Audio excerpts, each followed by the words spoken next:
ਸਾਹਿਬ ਜੀ। ਗੁਰੂ ਨਾਨਕ ਅੰਗਦ ਗੁਰੂ, ਅਮਰਦਾਸ ਪਦ ਬੰਦ।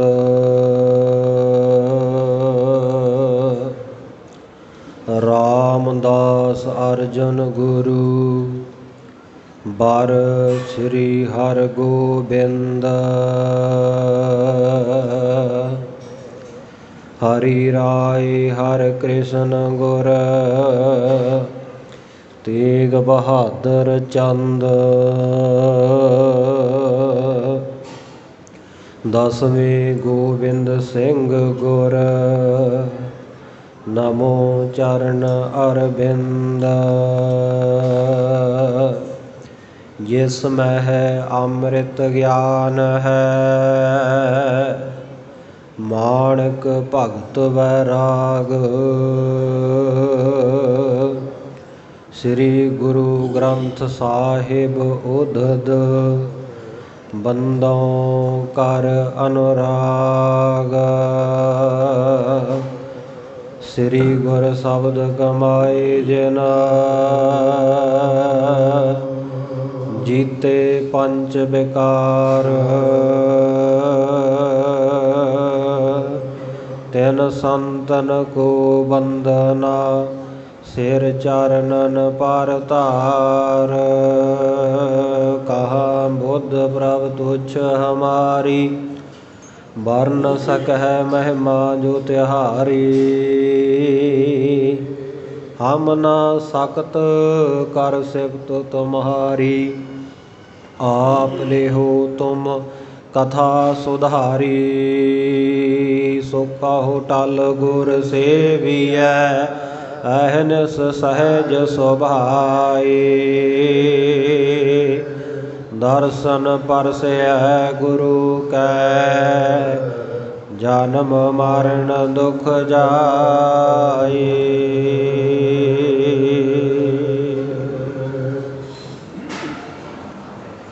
ਸਤਿਨਾਮ ਸ੍ਰੀ ਵਾਹਿਗੁਰੂ ਸਾਹਿਬ ਜੀ। ਚੌਪਈ ਬੈਠੇ ਕਰਤਾ ਸੋ ਵਿਸ਼ਨਾਨਾ, ਆਏ ਖਾਲਸਾ ਲਵਿਓ ਦੀਵਾਨਾ। ਮਾਧਵਾ ਸਭ ਸੀਤ ਮਹਾਨੇ, ਨਰ ਨਾਰੀ ਕੋ ਪ੍ਰਾਤ ਸ਼ਨਾਨੇ। ਚੌਪਈ ਬੈਠੇ ਕਰਤਾ ਸੋ ਵਿਸ਼ਨਾਨਾ। ਵਾਹਿਗੁਰੂ ਜੀ ਕਾ ਖਾਲਸਾ, ਵਾਹਿਗੁਰੂ ਜੀ ਕੀ ਫਤਿਹ।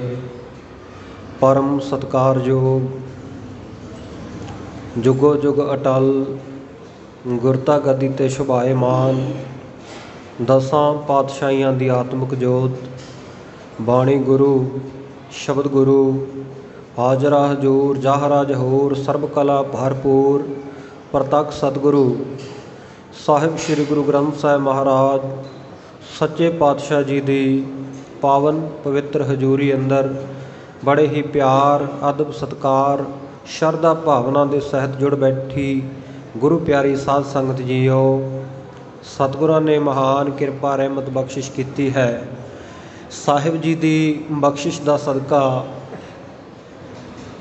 ਅੱਜ ਗੁਰਦੁਆਰਾ ਸ਼ਹੀਦਾਂ ਨਗਰ ਤਲਣ ਜਲੰਧਰ ਵਿਖੇ, ਜਿੱਥੇ ਸਵੇਰ ਵੇਲੇ ਤੋਂ ਹੀ ਸੰਗਤਾਂ ਦੀ ਆਮਦ ਹੈ, ਆਵਾਜਾਈ ਸ਼ੁਰੂ ਹੈ, ਸੰਗਤਾਂ ਗੁਰੂ ਕੇ ਦਰਸ਼ਨ ਦੀਦਾਰੇ ਕਰ ਰਹੀਆਂ ਹੈ। ਹਫਤਾਵਾਰੀ ਜੋ ਵਿਸ਼ੇਸ਼ ਜੋੜ ਮੇਲਾ ਹੁੰਦਾ ਹੈ, ਆਪ ਜੀ ਬੜੇ ਉਤਸ਼ਾਹ ਪੂਰਵਕ ਹਾਜ਼ਰੀਆਂ ਭਰ ਰਹੇ ਹੋ। ਸੰਧਿਆ ਦੇ ਦੀਵਾਨ ਸਤਿਗੁਰੂ ਸਾਹਿਬ ਜੀ ਦੀ ਪਵਿੱਤਰ ਹਜ਼ੂਰੀ ਵਿੱਚ ਸਜੇ ਹਨ। ਸਜੇ ਹੋਏ ਦੀਵਾਨਾਂ ਵਿੱਚ ਆਪ ਜੀ ਨੇ ਨਿੱਤਾ ਪ੍ਰਤੀ ਦੇ ਨਿਯਮ ਦੇ ਮੁਤਾਬਕ ਗੁਰੂ ਕੀ ਬਾਣੀ ਦੇ ਮਨੋਹਰ ਕੀਰਤਨ ਭਲੋ ਭਲੋ ਰੇ ਕੀਰਤਨੀਆਂ ਦੇ ਪਾਸੋਂ ਸਰਵਣ ਕਰਕੇ ਆਨੰਦ ਮਾਣਿਆ ਹੈ, ਲਾਹਾ ਪ੍ਰਾਪਤ ਕੀਤਾ ਹੈ। ਹੁਣ ਵੇਲਾ ਹੋਇਆ ਹੈ ਸਭ ਤੇ ਉੱਤਮ ਹਰ ਕੀ ਕਥਾ, ਨਾਮ ਸੁਣਤ ਦਰਦ ਦੁੱਖ ਲੱਥਾ। ਹਰੀ ਵਾਹਿਗੁਰੂ ਪਰਮੇਸ਼ਰ ਦੀ ਕੀਰਤੀ ਦਾ ਸਮਾਂ ਹੋਇਆ ਹੈ। ਹਰੀ ਵਾਹਿਗੁਰੂ ਪਰਮੇਸ਼ਰ ਦੀ ਕਥਾ, ਗੁਰ ਪਰਮੇਸ਼ਰ ਏਕੋ ਜਾਣ। ਸਤਿਗੁਰਾਂ ਦੇ ਸਰਗੁਣ ਸਰੂਪ ਦੀ ਕਥਾ ਦਾ, ਸਰਗੁਣ ਸਰੂਪ ਦੀ ਵਡਿਆਈ ਦਾ, ਮਹਿਮਾ ਦਾ ਵੇਲਾ ਹੋਇਆ ਹੈ। ਕਿਉਂਕਿ ਜੋ ਆਪਾਂ ਨਿਰੰਕਾਰ ਦੀ ਪੂਜਾ, ਅਕਾਲ ਪੁਰਖ ਵਾਹਿਗੁਰੂ ਦੀ ਉਸਤਤ ਮਹਿਮਾ ਦੇ ਵਿੱਚ ਜਦੋਂ ਜੁੜਦੇ ਹਾਂ, ਉਹ ਗੁਰੂ ਪਿਆਰਿਓ ਨਿਰਗੁਣ ਉਪਾਸਨਾ ਹੈ ਸਾਡੀ। ਅਤੇ ਜਦੋਂ ਸਤਿਗੁਰਾਂ ਦੇ ਸਰੀਰਕ ਰੂਪ ਦੇ ਵਿੱਚ ਵਰਤਾਏ ਹੋਏ ਕੌਤਕਾਂ ਨੂੰ ਵਾਚਦੇ ਹੈ, ਉਹਨਾਂ ਦੀ ਮਹਿਮਾ ਗਾਉਂਦੇ ਆ, ਵਡਿਆਈ ਗਾਉਂਦੇ ਹੈ, ਉਹ ਸਰਗੁਣ ਦੀ ਪੂਜਾ ਹੈ। ਤੀਨ ਰੂਪ ਹੈ ਮੋਹੇ ਕੇ ਸੁਨੋ ਆਨੰਦ ਚਿੱਤ ਲਾਏ, ਨਿਰਗੁਣ ਸਰਗੁਣ ਗੁਰ ਸ਼ਬਦ ਕਹੂੰ ਤੋਹੇ ਸਮਝਾਏ। ਸੋ ਸਤਿਗੁਰ ਸੱਚੇ ਪਾਤਸ਼ਾਹ ਜੀ ਦਾ ਸੁੰਦਰ ਸੋਹਣਾ ਇਤਿਹਾਸ ਜੋ ਕਵੀ ਰਾਜ ਭਾਈ ਸਾਹਿਬ ਭਾਈ ਸੰਤੋਖ ਸਿੰਘ ਜੀ ਸ਼੍ਰੋਮਣ ਕਵੀ, ਚੂੜਾਮਣੀ ਕਵੀ ਦੁਆਰਾ ਲਿਖਿਆ ਗਿਆ ਹੈ। ਸਤਿਗੁਰ ਦੇ ਕੌਤਕਾਂ ਨੂੰ ਆਪਣੀ ਕਲਮ ਦੁਆਰਾ ਉਹਨਾਂ ਨੇ ਕਲਮਬੱਧ ਕਰਕੇ ਪਾਠਕ ਜਨਾਂ ਤੱਕ, ਸੰਗਤਾਂ ਤੱਕ ਪਹੁੰਚਾਇਆ ਹੈ। ਸੋ ਉਹਨਾਂ ਲਫ਼ਜ਼ਾਂ ਨੂੰ, ਉਹਨਾਂ ਅਲਫਾਜ਼ਾਂ ਨੂੰ, ਉਹਨਾਂ ਸ਼ਬਦਾਂ ਨੂੰ, ਉਸ ਤੁਕਬੰਦੀ ਨੂੰ ਆਪਾਂ ਕਥਾ ਰੂਪ ਦੇ ਵਿੱਚ ਵਿਚਾਰਦੇ ਹਾਂ। ਇਹ ਇਕੱਲੇ ਇਕੱਲੇ ਸ਼ਬਦਾਂ ਨਿੱਤਾ ਪ੍ਰਤੀ ਨਿਰਣਾ ਕਰਦੇ ਹਾਂ। ਆਪ ਜੀ ਸਰਵਣ ਕਰ ਰਹੇ ਸੀ ਪਿੱਛੇ ਸਤਿਗੁਰੂ ਗੁਰੂ ਗੋਬਿੰਦ ਸਿੰਘ ਸਾਹਿਬ ਜੀ ਮਹਾਰਾਜ ਸੱਚੇ ਪਾਤਸ਼ਾਹ ਜੀ ਸ਼੍ਰੀ ਅਨੰਦਪੁਰ ਸਾਹਿਬ ਦੀ ਧਰਤ ਦੇ ਉੱਤੇ ਸੰਗਤਾਂ ਨੂੰ ਤਾਰ ਰਹੇ ਹੈ। ਬੇਅੰਤ ਸੰਗਤਾਂ ਦੂਰ ਦੁਰਾਡਿਆਂ ਤੋਂ ਚੱਲ ਕੇ ਦੇਸ਼ਾਂ ਵਿਦੇਸ਼ਾਂ ਤੋਂ ਗਰੀਬ ਨਵਾਜ਼ ਸੱਚੇ ਪਾਤਸ਼ਾਹ ਜੀ ਦੇ ਚਰਨਾਂ ਵਿੱਚ ਲਾਹੇ ਪ੍ਰਾਪਤ ਕਰ ਰਹੀਆਂ ਹਨ। ਇਸੇ ਪ੍ਰਕਾਰ ਸਤਿਗੁਰੂ ਜੀ ਦਾ ਉਜੈਨ ਨਿਵਾਸੀ ਸਿੱਖ ਭਾਈ ਵਿਸ਼ੰਬਰ ਦਾਸ ਆਪਣੇ ਪੁੱਤਰ ਹਰਗੋਪਾਲ ਅਤੇ ਸਮੁੱਚੇ ਪਰਿਵਾਰ ਸਮੇਤ ਗੁਰੂ ਚਰਨਾਂ ਵਿੱਚ ਆਇਆ। ਆਉਣ ਦਾ ਵਿਸ਼ੇਸ਼ ਪ੍ਰਯੋਜਨ ਸੀ ਕਿ ਇਸ ਦਾ ਪੁੱਤਰ ਹਰਗੋਪਾਲ ਜਿਹੜਾ 1 ਮਹੀਨਾ ਪਹਿਲਾਂ ਸਤਿਗੁਰੂ ਸੱਚੇ ਪਾਤਸ਼ਾਹ ਜੀ ਦੇ ਚਰਨਾਂ ਦੇ ਵਿੱਚ ਰਹਿ ਕੇ ਗਿਆ ਸੀ, ਪਰ ਮਨ ਵਿੱਚ ਸ਼ਰਧਾ ਭਾਵਨਾ ਨਾ ਬਣ ਸਕੀ। ਗੁਰੂ ਕੀ ਬਾਹਰੀ ਕਿਰਿਆ ਵੇਖ ਕੇ ਮਨ ਵਿੱਚ ਇਹਦੇ ਬੜੇ ਸ਼ੰਕੇ ਉਤਪੰਨ ਹੋਏ, ਜਿਸ ਕਰਕੇ ਇਹ ਗੁਰੂ ਕਾ ਸਿੱਖ ਨਾ ਬਣ ਸਕਿਆ, ਸਿੱਖੀ ਉੱਤੇ ਦ੍ਰਿੜ ਨਾ ਰਹਿ ਸਕਿਆ। ਸਤਿਗੁਰੂ ਜੀ ਨੇ ਭਾਵੇਂ ਕਿ ਇਹਨੂੰ ਜਾਣ ਵੇਲੇ 3 ਬਖਸ਼ਿਸ਼ਾਂ ਕੀਤੀਆਂ, ਪਵਿੱਤਰ ਕੜਾਹ ਪ੍ਰਸ਼ਾਦ ਦੀ ਦੇਗ, ਇਸੇ ਪ੍ਰਕਾਰ 4 ਤੋਲਿਆਂ ਦਾ ਸਰਬਲੋਹ ਦਾ ਕੜਾ, ਅਤੇ ਨਾਲ ਹੀ ਇੱਕ ਸਤਿਗੁਰੂ ਜੀ ਨੇ ਭਾਵ ਦਾ ਬਚਨ ਕੀਤਾ, ਭਾਵਨਾ ਦਾ ਬਚਨ ਕੀਤਾ। ਹਰਗੋਪਾਲ ਸਿੱਖਾ, ਗੁਰੂ ਘਰ ਦੇ ਉੱਤੇ ਤੇਰੀ ਭਾਵਨਾ ਬਣੀ ਰਹੇ। ਪਰ ਗੁਰੂ ਪਿਆਰਿਓ, ਇਹਦਾ ਮਨ ਜਿਹੜਾ ਸੀ ਉਹ ਬਾਣੀਆਂ ਬਿਰਤੀ ਨੂੰ ਧਾਰਨ ਕਰ ਗਿਆ, ਵਪਾਰੀ ਬਿਰਤੀ ਨੂੰ ਧਾਰਨ ਕਰ ਗਿਆ। ਰਸਤੇ ਵਿੱਚ ਜਾਂਦਿਆਂ ਜਾਂਦਿਆਂ ਭਾਈ ਧਿਆਨ ਸਿੰਘ ਮਾਜਰੀ ਪਿੰਡ ਵਾਲਾ ਚਮਕੌਰ ਸਾਹਿਬ ਦੇ ਨੇੜੇ ਇਹਨੂੰ ਮਿਲਿਆ। ਉਹਦੇ ਕੋਲ ਇਹਨੇ ਰਾਤ ਕੱਟੀ, ਪਰ ਬੜੇ ਅਫਸੋਸ ਦੇ ਨਾਲ ਇਹਨੇ ਇਹ ਗੱਲ ਦੱਸੀ। ਕਹਿਣ ਲੱਗਾ ਕਿ 100 ਰੁਪਈਆ ਮੈਂ ਗੁਰੂ ਨੂੰ ਮੱਥਾ ਟੇਕਿਆ, 500 ਰੁਪਈਆ ਮੇਰਾ ਪਿਤਾ ਵਿਸ਼ੰਬਰ ਦਾਸ ਗੁਰੂ ਕਾ ਚਰਨਾਮ੍ਰਿਤ ਜਦੋਂ ਲੈ ਕੇ ਗਿਆ ਸਿੱਖ ਬਣਿਆ, ਉਹ ਮੱਥਾ ਟੇਕ ਗਿਆ ਸੀ। ਸਾਡੀ ਤਾਂ 600 ਰੁਪਈਏ ਮਾਇਆ ਜਿਹੜੀ ਗੁਰੂ ਘਰ ਵਿਖੇ ਚਲੀ ਗਈ। ਇਹਦੇ ਮਨਮੁਖਤਾ ਵਾਲੇ ਬੋਲ ਕੇ ਗੁਰੂ ਨੇ ਸਾਡੇ ਤੋਂ 600 ਰੁਪਈਆ ਲੁੱਟ ਲਿਆ। ਜਦੋਂ ਇਹਨੇ ਇਸ ਤਰ੍ਹਾਂ ਦੇ ਬਚਨ ਕੀਤੇ, ਭਾਈ ਧਿਆਨ ਸਿੰਘ ਦਾ ਮਨ ਗੁਰੂ ਕੇ ਬਚਨਾਂ ਦੇ ਉੱਤੇ ਬੜਾ ਪਤੀਜਿਆ ਹੋਇਆ ਸੀ, ਬੜੀ ਭਾਵਨਾ ਸੀ, ਬੜਾ ਸਿਦਕ ਵਾਲਾ ਸਿੱਖ ਸੀ। ਉਹਨੇ ਜਿਵੇਂ ਕਿਵੇਂ ਕਰਕੇ ਵੀ ਘਰ ਦਾ ਸਾਜੋ ਸਮਾਨ ਵੇਚ ਕੇ ਇਹਨੂੰ 600 ਰੁਪਈਏ ਮਾਇਆ ਦੇ ਦਿੱਤੀ। ਇਹ ਮਾਇਆ ਲੈ ਕੇ ਬੜੀ ਖੁਸ਼ੀ ਖੁਸ਼ੀ ਆਪਣੇ ਘਰ ਪਹੁੰਚਿਆ। ਰਸਤੇ ਵਿੱਚ ਜਾਂਦਿਆਂ ਹੋਰ ਵਪਾਰ ਕੀਤਾ, 3000 ਰੁਪਈਆ ਕਮਾਇਆ। 3 ਤੋਂ ਘਰ ਜਾ ਕੇ ਹੋਰ ਬਿਜ਼ਨਸ ਵਿੱਚ ਲਾ ਕੇ, ਵਪਾਰ ਵਿੱਚ ਲਾ ਕੇ ਇਹਨੇ 10,000 ਕਮਾਇਆ। ਪਿਤਾ ਨੇ ਬੜਾ ਸਮਝਾਇਆ ਕਿ ਗੁਰੂ ਤੋਂ ਬੇਮੁਖ ਹੋਣਾ ਚੰਗੀ ਗੱਲ ਨਹੀਂ, ਪਰ ਮਨਮੁਖ ਮਨ ਕਿੱਥੇ ਸਮਝੇ। ਅੰਤ ਜਦੋਂ ਗੁਰੂ ਘਰ ਦੀ ਮਾਰ ਪਈ ਤੇ ਗੁਰੂ ਪਿਆਰਿਓ ਘਾਟਾ ਪੈ ਗਿਆ, ਕੰਗਲੇ ਕੰਗਾਲ ਹੋ ਗਏ। ਫਿਰ ਗੁਰੂ ਚੇਤੇ ਆਇਆ, ਫਿਰ ਇਹ ਸਤਿਗੁਰੂ ਜੀ ਦੇ ਚਰਨਾਂ ਵਿੱਚ ਸਮੁੱਚਾ ਪਰਿਵਾਰ ਪਹੁੰਚਿਆ ਸੀ। ਰਸਤੇ ਵਿੱਚ ਆਉਂਦਿਆਂ ਇਹ ਭਾਈ ਧਿਆਨ ਸਿੰਘ ਨੂੰ ਵੀ ਲੈ ਆਏ। ਅਨੰਦਪੁਰ ਸਾਹਿਬ ਵਿਖੇ ਆ ਕੇ ਸਤਿਗੁਰੂ ਜੀ ਦੇ ਨਾਲ ਬਹੁਤ ਵਿਸਥਾਰਪੂਰਵਕ ਇਹਨਾਂ ਦੇ ਬਚਨ ਵਿਲਾਸ ਹੋਏ। ਸਤਿਗੁਰੂ ਜੀ ਤੋਂ ਗਲਤੀ ਲਈ ਖਿਮਾ ਮੰਗੀ, ਸਤਿਗੁਰਾਂ ਨੂੰ ਪ੍ਰਸੰਨ ਕੀਤਾ। ਸਤਿਗੁਰ ਪ੍ਰਸੰਨਤਾ ਦੇ ਘਰ ਵਿੱਚ ਆਏ ਅਤੇ ਇਹਨਾਂ ਨੂੰ ਭਾਵਨਾ ਦਾ ਸਿਦਕ ਦਾ ਬਚਨ ਮੁੜ ਤੋਂ ਬਖਸ਼ਿਸ਼ ਕਰ ਦਿੱਤਾ। ਇਸ ਪ੍ਰਕਾਰ ਇਹਨੇ ਬੇਨਤੀ ਕੀਤੀ, ਮਹਾਰਾਜ ਮੇਰਾ ਨਗਰ, ਮੇਰਾ ਉਜੈਨ ਸ਼ਹਿਰ ਇੱਥੋਂ ਬਹੁਤ ਦੂਰ ਆ, ਹਜ਼ਾਰਾਂ ਮੀਲ ਹੈ। ਨਿੱਤਾ ਪ੍ਰਤੀ ਆਉਣ ਦਾ ਸਬੱਬ ਨਹੀਂ ਬਣਦਾ, ਜਲਦੀ ਜਲਦੀ ਆਇਆ ਨਹੀਂ ਜਾਂਦਾ। ਇਸ ਕਰਕੇ ਆਪ ਜੀ ਕਿਰਪਾ ਕਰੋ, ਅੱਜ ਹੀ ਸਾਰੀ ਗੁਰਮਤਿ ਮਰਿਆਦਾ ਸਮਝਾ ਦਿਓ। ਸਤਿਗੁਰਾਂ ਨੇ ਪਵਿੱਤਰ ਕੜਾਹ ਪ੍ਰਸ਼ਾਦ ਦੀ ਦੇਗ ਬਣਾਉਣ ਦੀ ਮਰਿਆਦਾ ਇਹ ਭਾਈ ਵਿਸ਼ੰਬਰ ਦਾਸ ਨੂੰ ਦੱਸੀ, ਔਰ ਇਸੇ ਪ੍ਰਕਾਰ 101 ਅਰਦਾਸਾਂ ਸਤਿਗੁਰੂ ਜੀ ਨੇ ਦੱਸੀਆਂ, ਜਿਨ੍ਹਾਂ ਦਾ ਨਿਰਣਾ, ਜਿਨ੍ਹਾਂ ਦੀ ਵਿਚਾਰ ਆਪਾਂ ਪਿਛਲੇ 14ਵੇਂ ਅਤੇ 15ਵੇਂ ਅਧਿਆਏ ਦੇ ਵਿੱਚ ਕਰ ਚੁੱਕੇ ਹਾਂ। ਉਸ ਤੋਂ ਉਪਰੰਤ ਜਿਹੜਾ ਸਿਦਕੀ ਸਿੱਖ ਜੀ ਨੇ ਬਚਨ ਖਰੀਦਿਆ ਸੀ, ਭਾਈ ਧਿਆਨ ਸਿੰਘ ਮਾਜਰੇ ਵਾਲਾ, ਧਿਆਨ ਸਿੰਘ ਮਾਜਰੀ ਆ, ਉਹ ਵੀ ਗੁਰੂ ਚਰਨਾਂ ਵਿੱਚ ਬੈਠਾ। ਸਤਿਗੁਰਾਂ ਨੇ ਫਿਰ ਉਹਦੇ ਤੋਂ ਵਿਥਿਆ ਪੁੱਛੀ, ਜਿਹੜੀ ਆਪਾਂ ਕੱਲ੍ਹ ਦੇ ਦੀਵਾਨ ਵਿੱਚ ਸਰਵਣ ਕੀਤੀ ਹੈ ਕਿ ਕਿਸ ਤਰ੍ਹਾਂ ਹੋਇਆ। ਇਹਨੇ ਦੱਸਿਆ ਕਿ ਮਹਾਰਾਜ ਆਪ ਜੀ ਨੇ ਬੜੀ ਕਿਰਪਾ ਕੀਤੀ, ਸਿਦਕ ਬਖਸ਼ਿਆ, ਸਿੱਖੀ ਬਖਸ਼ੀ ਹੋਈ ਸੀ, ਮੈਨੂੰ ਬੜੀ ਦ੍ਰਿੜਤਾ ਬਖਸ਼ਿਸ਼ ਕੀਤੀ ਹੋਈ ਸੀ। ਪਰ ਜੋ ਬਿਸ਼ੰਬਰ ਦਾਸ ਦਾ ਪੁੱਤਰ ਹਰਗੋਪਾਲ ਜਿਸ ਦਿਨ ਮੈਨੂੰ ਆਪ ਜੀ ਦਾ ਬਚਨ ਵੇਚ ਗਿਆ, ਉਸ ਦਿਨ ਤੋਂ ਬਾਅਦ ਤਾਂ ਮੈਂ ਨਿਹਾਲੋ ਨਿਹਾਲ ਹੋ ਗਿਆ।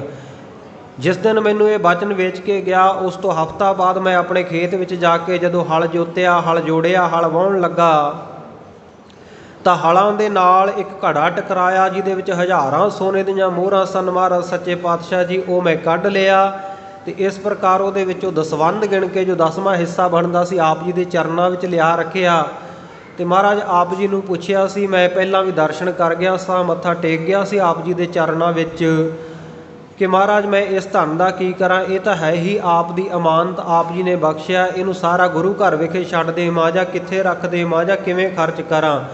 ਤਾਂ ਆਪ ਜੀ ਨੇ ਹੁਕਮ ਕੀਤਾ ਸੀ ਕਿ ਇਹਨੂੰ ਯੋਗ ਜਗ੍ਹਾ ਦੇ ਉੱਤੇ ਖਰਚ ਕਰ ਲਿਓ। ਸੋ ਉਹ ਮੈਂ ਜਾ ਕੇ ਗੁਰੂ ਕਾ ਲੰਗਰ ਉਹਦੇ ਨਾਲ ਲਾਇਆ, ਲੋੜਵੰਦਾਂ ਦੀ ਸਹਾਇਤਾ ਕੀਤੀ। ਇਸ ਪ੍ਰਕਾਰ ਘਰ ਪਰਿਵਾਰ ਦੀ ਪ੍ਰਤਪਾਲਨਾ ਵਾਸਤੇ ਔਰ ਸੁੰਦਰ ਘਰ ਮੈਂ ਬਣਾ ਲਿਆ, ਆਏ ਗਏ ਅਤਿਥੀ ਗੁਰਸਿੱਖਾਂ ਦੀ ਸੇਵਾ ਦੇ ਵਾਸਤੇ।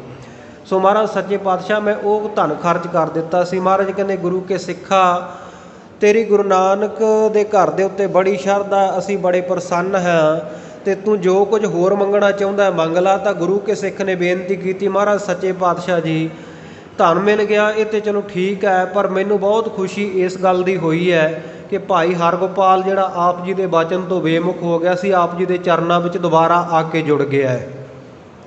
ਸੋ ਸਤਿਗੁਰ ਸੱਚੇ ਪਾਤਸ਼ਾਹ ਜੀ ਮੇਰੀ ਇੱਕ ਹੋਰ ਬੇਨਤੀ ਹੈ ਕਿ ਆਪ ਜੀ ਹੁਣ ਸਰੀਰਕ ਰੂਪ ਦੇ ਵਿੱਚ ਬਿਰਾਜਮਾਨ ਹੋ, ਬੜੀ ਦ੍ਰਿੜਤਾ ਗੁਰੂ ਦੀਆਂ ਸੰਗਤਾਂ ਵਿੱਚ ਹੈ, ਫਿਰ ਵੀ ਕਦੇ ਕਦੇ ਕਲਯੁਗ ਦਾ ਐਸਾ ਪ੍ਰਭਾਵ ਪੈਂਦਾ ਨਾਸਤਿਕਤਾ ਦਾ ਕਿ ਸਿੱਖ ਆਪ ਜੀ ਦੇ ਚਰਨਾਂ ਉੱਤੇ ਪੂਰੀ ਸ਼ਰਧਾ ਨਹੀਂ ਕਰ ਪਾਉਂਦੇ, ਜਿਵੇਂ ਭਾਈ ਹਰਗੋਪਾਲ ਬਚਨ ਵੇਚ ਗਿਆ ਸੀ। ਇਸ ਪ੍ਰਕਾਰ ਕਰਕੇ ਮਹਾਰਾਜ ਸੱਚੇ ਪਾਤਸ਼ਾਹ ਮੈਨੂੰ ਫਿਕਰ ਹੈ, ਜਦੋਂ ਆਪ ਜੀ ਸਰੀਰਕ ਰੂਪ ਦੇ ਵਿੱਚ ਬਿਰਾਜਮਾਨ ਨਹੀਂ ਰਹੋਗੇ, ਇਹ ਤਨ ਦਾ ਓਹਲਾ ਕਰ ਲਵੋਗੇ ਸੰਸਾਰ ਤੋਂ, ਤਾਂ ਮਹਾਰਾਜ ਸੱਚੇ ਪਾਤਸ਼ਾਹ ਫਿਰ ਸਿੱਖਾਂ ਦਾ ਦ੍ਰਿੜ ਨਿਸ਼ਚਾ ਕਿਵੇਂ ਰਹੇਗਾ। ਆਪ ਜੀ ਕਿਰਪਾ ਕਰੋ, ਜਾਂ ਤਾਂ ਸਿੱਖਾਂ ਨੂੰ ਸਿਦਕੀ ਇੰਨਾ ਬਖਸ਼ ਦਿਓ ਮਹਾਰਾਜ ਸੱਚੇ ਪਾਤਸ਼ਾਹ, ਇਹਨਾਂ ਦਾ ਮਨ ਹੀ ਨਾ ਡੋਲੇ ਕਦੇ। ਤਾਂ ਕਲਗੀਧਰ ਸਤਿਗੁਰ ਸੱਚੇ ਪਾਤਸ਼ਾਹ ਕਹਿਣ ਲੱਗੇ, ਭਾਈ ਕਹਿੰਦੇ ਜਿਵੇਂ ਸਮੁੰਦਰ ਦੇ ਵਿੱਚ ਹੀਰੇ ਜਵਾਹਰਾਤ ਲਸਣੀਏ ਹੁੰਦੇ ਹੈ, ਰਤਨ ਹੁੰਦੇ ਹੈ, ਕੀ ਉਹਨਾਂ ਦਾ ਮੁੱਲ ਕਦੇ ਘਟ ਜਾਂਦਾ? ਉਹ ਉਦੋਂ ਵੀ ਸਮੁੰਦਰ ਵਿੱਚ ਪਏ ਵੀ ਓਨੇ ਮੁੱਲ ਦੇ ਹੁੰਦੇ ਆ, ਜਦੋਂ ਜੌਹਰੀ ਕੋਲੇ ਜਾਂਦੇ ਆ ਉਦੋਂ ਵੀ ਓਨੇ ਮੁੱਲ ਦੇ ਹੁੰਦੇ ਆ। ਇਸੇ ਤਰ੍ਹਾਂ ਮੇਰੇ ਸਿੱਖ ਮੇਰੇ ਸਰੀਰਕ ਰੂਪ ਵਿੱਚ ਹੁੰਦਿਆਂ ਵੀ ਬੜੇ ਸਿਦਕੀ ਹੈ, ਅਤੇ ਮੇਰੇ ਜਾਣ ਤੋਂ ਬਾਅਦ ਵੀ ਇਹ ਐਵੇਂ ਸਿਦਕੀ ਰਹਿਣਗੇ। ਜਿਵੇਂ ਜਦੋਂ ਸੂਰਜ ਚੜ੍ਹਦਾ ਉਦੋਂ ਤਾਰੇ ਹੁੰਦੇ ਤਾਂ ਹਨ ਆਕਾਸ਼ ਵਿੱਚ, ਪਰ ਉਹਨਾਂ ਦਾ ਪਤਾ ਨਹੀਂ ਲੱਗਦਾ, ਕਿਉਂਕਿ ਸੂਰਜ ਦੀ ਰੌਸ਼ਨੀ ਦੇ ਸਾਹਮਣੇ ਉਹਨਾਂ ਦੀ ਰੌਸ਼ਨੀ ਮੱਧਮ ਪੈ ਜਾਂਦੀ ਹੈ। ਪਰ ਜਦ ਰਾਤ ਹੁੰਦੀ ਹੈ, ਦੁਨੀਆ ਦੇ ਲੋਕ ਬਿਰਾਜ ਜਾਂਦੇ ਆ, ਉਹੀ ਤਾਰੇ ਲਸ਼-ਲਸ਼ ਕਰਕੇ ਲਿਸ਼ਕ ਉੱਠਦੇ ਆ, ਉਹਨਾਂ ਦੀ ਰੌਸ਼ਨੀ ਹੁੰਦੀ ਹੈ, ਚਾਨਣਾ ਹੁੰਦਾ ਰਾਤ ਦੇ ਹਨੇਰੇ ਵਿੱਚ। ਇਸੇ ਪ੍ਰਕਾਰ ਕਹਿੰਦੇ ਗੁਰੂ ਸੂਰਜ ਹੈ, ਜਦੋਂ ਗੁਰੂ ਇਹਨਾਂ ਦੇ ਸਨਮੁਖ ਸਰੀਰਕ ਰੂਪ ਦੇ ਵਿੱਚ ਨਾ ਰਿਹਾ, ਅਤੇ ਉਸ ਤੋਂ ਬਾਅਦ ਇਹਨਾਂ ਸਿੱਖਾਂ ਦੀ ਵੀ ਬੜੀ ਚੜ੍ਹਦੀ ਕਲਾ ਹੋਵੇਗੀ। ਇਹ ਬੜੇ ਦ੍ਰਿੜ ਰਹਿਣਗੇ ਗੁਰੂ ਕੀ ਸਿੱਖੀ ਦੇ ਉੱਤੇ, ਗੁਰੂ ਕੇ ਬਚਨਾਂ ਦੇ ਉੱਤੇ ਪਹਿਰਾ ਦੇਣਗੇ, ਕਿਉਂਕਿ ਮੈਂ ਇਹਨਾਂ ਨੂੰ 5 ਪਿਆਰਿਆਂ ਦੇ ਪਾਸੋਂ ਖੰਡੇ ਬਾਟੇ ਦੀ ਪਾਹੁਲ ਦੀ ਮਰਿਆਦਾ ਬਖਸ਼ਿਸ਼ ਕਰ ਦਿੱਤੀ ਹੈ, ਅਤੇ 5 ਪਿਆਰੇ ਇਹਨਾਂ ਨੂੰ ਰਹਿਤ ਬਹਿਤ ਦੱਸਿਆ ਕਰਨਗੇ, ਅਤੇ ਉਸ ਰਹਿਤ ਦੇ ਉੱਤੇ ਮੇਰੇ ਇੱਕ ਨਹੀਂ, 100 ਨਹੀਂ, ਹਜ਼ਾਰਾਂ ਨਹੀਂ, ਲੱਖਾਂ ਕਰੋੜਾਂ ਸਿੱਖ ਪਰਪੱਕ ਰਹਿਣਗੇ। ਜਿੰਨੇ ਵੀ ਸਿੰਘ ਸਜਣਗੇ ਗੁਰੂ ਕੇ ਅੰਮ੍ਰਿਤ ਉੱਤੇ, ਗੁਰੂ ਕੀ ਬਾਣੀ ਉੱਤੇ ਨਿਸ਼ਚਾ ਕਰਨਗੇ, ਸਤਿਗੁਰ ਸੱਚੇ ਪਾਤਸ਼ਾਹ ਕਹਿੰਦੇ ਮੈਂ ਸਾਰਿਆਂ ਉੱਤੇ ਇਹ ਸਿਦਕ ਦੀ ਬਖਸ਼ਿਸ਼ ਕਰ ਦਿੱਤੀ ਹੈ। ਇਸ ਪ੍ਰਕਾਰ ਬਚਨ ਕਰਕੇ ਸਤਿਗੁਰ ਸੱਚੇ ਪਾਤਸ਼ਾਹ ਜੀ ਕਹਿੰਦੇ, ਜਿਹੜਾ ਗੁਰੂ ਕਾ ਸਿੱਖ ਅੰਮ੍ਰਿਤ ਛਕੇਗਾ, ਭਾਵੇਂ ਉਹ ਪਹਿਲਾਂ ਕਾਇਰ ਵੀ ਹੋਵੇ, ਉਹ ਸੂਰਮਾ ਬਣ ਜਾਵੇਗਾ। ਅਤੇ ਮੈਂ ਆਪਣੇ ਸਿੱਖਾਂ ਨੂੰ ਬਹੁਤ ਬਖਸ਼ਿਸ਼ਾਂ ਕਰ ਚੱਲਿਆ। ਇੱਦਾਂ ਦੇ ਬਚਨ ਕਰਕੇ ਸਤਿਗੁਰ ਸੱਚੇ ਪਾਤਸ਼ਾਹ ਰਾਤਰੀ ਦੇ ਸਮੇਂ ਆਪਣੇ ਸੁਖਾਸਨ ਸਥਾਨ, ਆਪਣੇ ਰਿਹਾਇਸ਼ੀ ਮਕਾਨ 'ਤੇ ਚਲੇ ਗਏ। ਸਾਰੀ ਰਾਤ ਬਤੀਤ ਹੋਈ, ਅੰਮ੍ਰਿਤ ਵੇਲਾ ਹੋਇਆ। ਸਤਿਗੁਰ ਸੱਚੇ ਪਾਤਸ਼ਾਹ ਜੀ ਆ ਕੇ ਮੁੜ ਤੋਂ ਦੀਵਾਨ ਵਿੱਚ ਸੱਜ ਕੇ ਬੈਠ ਗਏ ਹਨ। ਅੱਗੇ ਜਿਵੇਂ ਪ੍ਰਸੰਗ ਆ ਰਿਹਾ, ਆਓ ਲੜੀ ਨੂੰ ਜੋੜੀਏ, ਬੜੇ ਪਿਆਰ ਦੇ ਨਾਲ ਅਗਲੀਆਂ ਪੰਕਤੀਆਂ ਸਰਵਣ ਕਰੀਏ ਜੀ। ਸਤਿਨਾਮ ਸ੍ਰੀ ਵਾਹਿਗੁਰੂ ਸਾਹਿਬ ਜੀ ਚੌਪਈ, ਬੈਠੇ ਕਰਕੇ ਸੌ ਇਸ਼ਨਾਨਾ। ਸਤਿਗੁਰੂ ਸੱਚੇ ਪਾਤਸ਼ਾਹ ਜੀ ਸੌਚ ਪਵਿੱਤਰਤਾ ਇਸ਼ਨਾਨ ਆਦਿਕ ਕਰਕੇ ਤਿਆਰ ਬਰ ਤਿਆਰ ਹੋ ਕੇ ਸ਼੍ਰੀ ਅਨੰਦਪੁਰ ਸਾਹਿਬ ਵਿਖੇ ਜਿੱਥੇ ਸਤਿਗੁਰਾਂ ਦਾ ਦਰਬਾਰ ਸਜਦਾ ਸੀ, ਦੀਵਾਨ ਸਜਦਾ ਸੀ, ਉਸ ਜਗ੍ਹਾ ਆ ਕੇ ਬਿਰਾਜਮਾਨ ਹੋ ਗਏ। ਸਤਿਗੁਰ ਸੱਚੇ ਪਾਤਸ਼ਾਹ ਜੀ ਵੀ ਬੈਠ ਗਏ ਤੇ ਉਧਰ ਗੁਰੂ ਕੀਆਂ ਸੰਗਤਾਂ, ਗੁਰੂ ਕਾ ਖਾਲਸਾ ਵੀ ਆ ਗਿਆ। ਗੁਰੂ ਚਰਨਾਂ ਵਿੱਚ ਸੰਗਤਾਂ ਜਿਵੇਂ ਆਪ ਜੀ ਜੁੜ ਬੈਠੇ ਹੋ, ਗੁਰੂ ਗ੍ਰੰਥ ਸਾਹਿਬ ਮਹਾਰਾਜ ਸੱਚੇ ਪਾਤਸ਼ਾਹ ਬਿਰਾਜਮਾਨ ਹੈ। ਆਪਾਂ ਉਹਨਾਂ ਦੇ ਦਰਸ਼ਨ ਕਰ ਰਹੇ ਹਾਂ, ਮਸਤਕ ਟੇਕ ਰਹੇ ਹਾਂ, ਆਪੋ ਆਪਣੀਆਂ ਅਰਦਾਸਾਂ ਬੇਨਤੀਆਂ ਕਰ ਰਹੇ ਹਾਂ। ਸੋ ਇਸੇ ਪ੍ਰਕਾਰ ਸਤਿਗੁਰੂ ਜੀ ਤੋਂ ਖੁਸ਼ੀਆਂ ਲੈਣ ਦੇ ਲਈ ਗੁਰੂ ਕਾ ਖਾਲਸਾ, ਗੁਰੂ ਖਾਲਸਾ ਸੰਗਤਾਂ ਵੀ ਆ ਕੇ ਗੁਰੂ ਚਰਨਾਂ ਵਿੱਚ ਦੀਵਾਨ ਵਿੱਚ ਜੁੜ ਗਈਆਂ।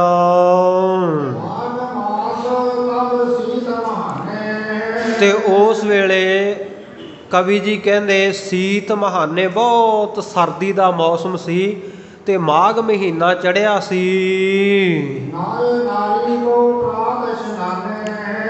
ਤੇ ਕੀ ਵੇਖੀਦਾ ਸੀ ਕਿ ਨਰ ਨਾਰੀਆਂ, ਇਸਤਰੀ ਪੁਰਸ਼ ਮਰਦ ਔਰਤਾਂ ਬਹੁਤ ਸਾਰੇ ਸੁਬਾਹ ਸੁਬਾਹ ਹੀ ਅੰਮ੍ਰਿਤ ਵੇਲੇ ਹੀ ਇਸ਼ਨਾਨ ਕਰਕੇ ਆ ਰਹੇ ਹਨ। ਉਸ ਵੇਲੇ ਗੁਰੂ ਕੇ ਸਿੱਖਾਂ ਨੇ ਸਤਿਗੁਰੂ ਸੱਚੇ ਪਾਤਸ਼ਾਹ ਜੀ ਦੇ ਚਰਨਾਂ ਦੇ ਵਿੱਚ ਹੱਥ ਜੋੜ ਕਰਕੇ ਬਿਨੈ ਕੀਤੀ, ਬੇਨਤੀ ਕੀਤੀ, ਪੁੱਛਿਆ। ਕਹਿਣ ਲੱਗੇ ਮਹਾਰਾਜ ਸੱਚੇ ਪਾਤਸ਼ਾਹ ਜੀ, ਮਾਘ ਦਾ ਮਹੀਨਾ ਅਤੇ ਇਸੇ ਪ੍ਰਕਾਰ ਜਿਹੜਾ ਕੱਤਕ ਦਾ ਮਹੀਨਾ, ਕੱਤੇ ਦਾ ਮਹੀਨਾ, ਇਹ ਦੋਵੇਂ ਮਹੀਨੇ ਸਾਰੇ ਤੇ ਮਹਾਰਾਜ ਸੱਚੇ ਪਾਤਸ਼ਾਹ ਵੇਖਣ ਵਿੱਚ ਆਇਆ ਕਿ ਮਰਦ ਔਰਤਾਂ, ਨਰ ਨਾਰੀ ਸਾਰੇ ਪ੍ਰਾਤ ਨੂੰ ਹੀ, ਅੰਮ੍ਰਿਤ ਵੇਲੇ ਨੂੰ ਹੀ, ਸੁਬਾਹ ਸਾਜਰੇ ਹੀ ਜਾਗ ਪੈਂਦੇ ਹਨ। ਤੇ ਮਹਾਰਾਜ ਫਿਰ ਉੱਠ ਕੇ ਕੀ ਕਰਦੇ ਆ, ਇਹ ਇਸ਼ਨਾਨ ਕਰਦੇ ਆ, ਮੱਜਨ ਕਰਦੇ ਆ ਤੇ ਪਾਣੀ ਵੀ ਗਰਮ ਵਗੈਰਾ ਨਹੀਂ ਕਰਦੇ, ਬਲਕਿ ਠੰਡੇ ਜਲ ਦੇ ਵਿੱਚ ਹੀ ਸਾਰੇ ਇਸ਼ਨਾਨ ਕਰ ਲੈਂਦੇ ਹਨ ਅੰਮ੍ਰਿਤ ਵੇਲੇ। ਪਰ ਸਤਿਗੁਰ ਸੱਚੇ ਪਾਤਸ਼ਾਹ ਇਹ ਗੱਲ ਤਾਂ ਠੀਕ ਹੈ ਵੀ ਉਹ ਇਸ਼ਨਾਨ ਕਰ ਲੈਂਦੇ ਆ ਸਵੇਰੇ ਠੰਡੇ ਜਲ ਦੇ ਨਾਲ, ਪਰ ਸ਼ੰਕਾ ਇਸ ਗੱਲ ਦੀ ਹੈ, ਵਿਚਾਰ ਇਹ ਮਨ ਵਿੱਚ ਆਉਂਦੀ ਹੈ ਕਿ ਜਿਹੜੇ ਬਾਕੀ ਦੇ ਹੋਰ 10 ਮਹੀਨੇ ਹਨ ਉਹਨਾਂ ਵਿੱਚ ਮਹਾਰਾਜ ਸੱਚੇ ਪਾਤਸ਼ਾਹ ਲੋਕ ਹਨ ਜਿਹੜੇ ਉਹ ਜਿਸ ਕਿਸ ਵੇਲੇ ਜੇ ਨਹਾਉਂਦੇ ਆ, ਕੋਈ ਕਿਸੇ ਵੇਲੇ ਕੋਈ ਕਿਸੇ ਵੇਲੇ, ਭਾਵ ਅੰਮ੍ਰਿਤ ਵੇਲੇ ਨਹੀਂ ਨਹਾਉਂਦੇ, ਇਸ਼ਨਾਨ ਅੰਮ੍ਰਿਤ ਵੇਲੇ ਨਹੀਂ ਸਾਰੇ ਕਰਦੇ। ਜਿਵੇਂ ਇਉਂ ਮਾਘ ਅਤੇ ਕੱਤਕ ਦੇ ਮਹੀਨੇ ਵਿੱਚ ਮਿੱਥ ਕੇ ਕਰਦੇ ਆ ਨਾ ਵੀ ਅੰਮ੍ਰਿਤ ਵੇਲੇ ਠੰਡੇ ਜਲ ਨਾਲ ਇਸ਼ਨਾਨ ਕਰਨਾ ਹੈ, ਮਾਘੀ ਵਾਲੇ ਦਿਨ ਹੀ ਕਰਨਾ ਹੈ। ਸਤਿਗੁਰ ਸੱਚੇ ਪਾਤਸ਼ਾਹ ਜੀ ਉਹ ਬਾਕੀ ਦੇ 10 ਮਹੀਨਿਆਂ ਵਿੱਚ ਇਸ ਤਰ੍ਹਾਂ ਨਹੀਂ ਕਰਦੇ, ਵੇਲੇ ਕੁ ਵੇਲੇ ਜੇ ਇਸ਼ਨਾਨ ਕਰਦੇ ਹਨ।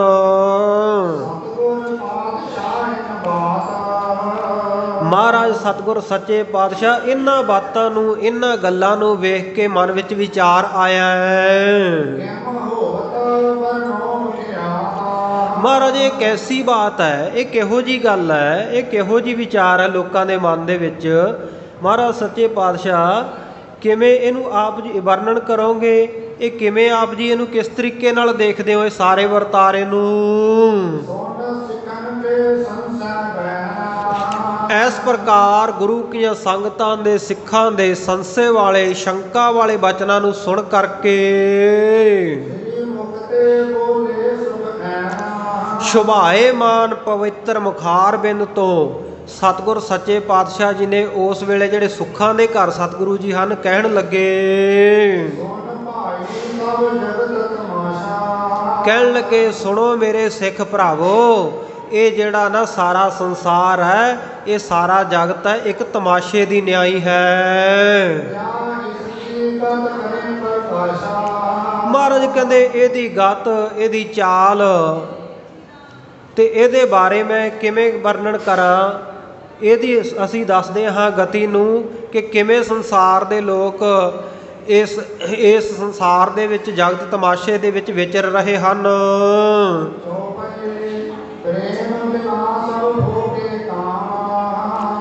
ਮਹਾਰਾਜ ਸੱਚੇ ਪਾਤਸ਼ਾਹ ਕਹਿੰਦੇ ਇਹ ਜਿਹੜਾ ਕਰ ਰਹੇ ਹਨ ਨਾ ਲੋਕ, ਇਹ ਤਾਂ ਤਮਾਸ਼ਾ ਹੀ ਹੈ ਜਗਤ ਦਾ, ਕੋਈ ਭਾਵਨਾ ਭੁਵਨਾ ਹੈ ਨਹੀਂ ਇਹਨਾਂ ਦੇ ਮਨ ਦੇ ਵਿੱਚ। ਇਹ ਤਾਂ ਸੰਸਾਰ ਦੇ ਉੱਤੇ ਇੱਕ ਤਰ੍ਹਾਂ ਦਾ ਨਾ ਨਾਟਕ ਹੋ ਰਿਹਾ, ਤਮਾਸ਼ਾ ਹੋ ਰਿਹਾ। ਤੇ ਸਤਿਗੁਰ ਸੱਚੇ ਪਾਤਸ਼ਾਹ ਜੀ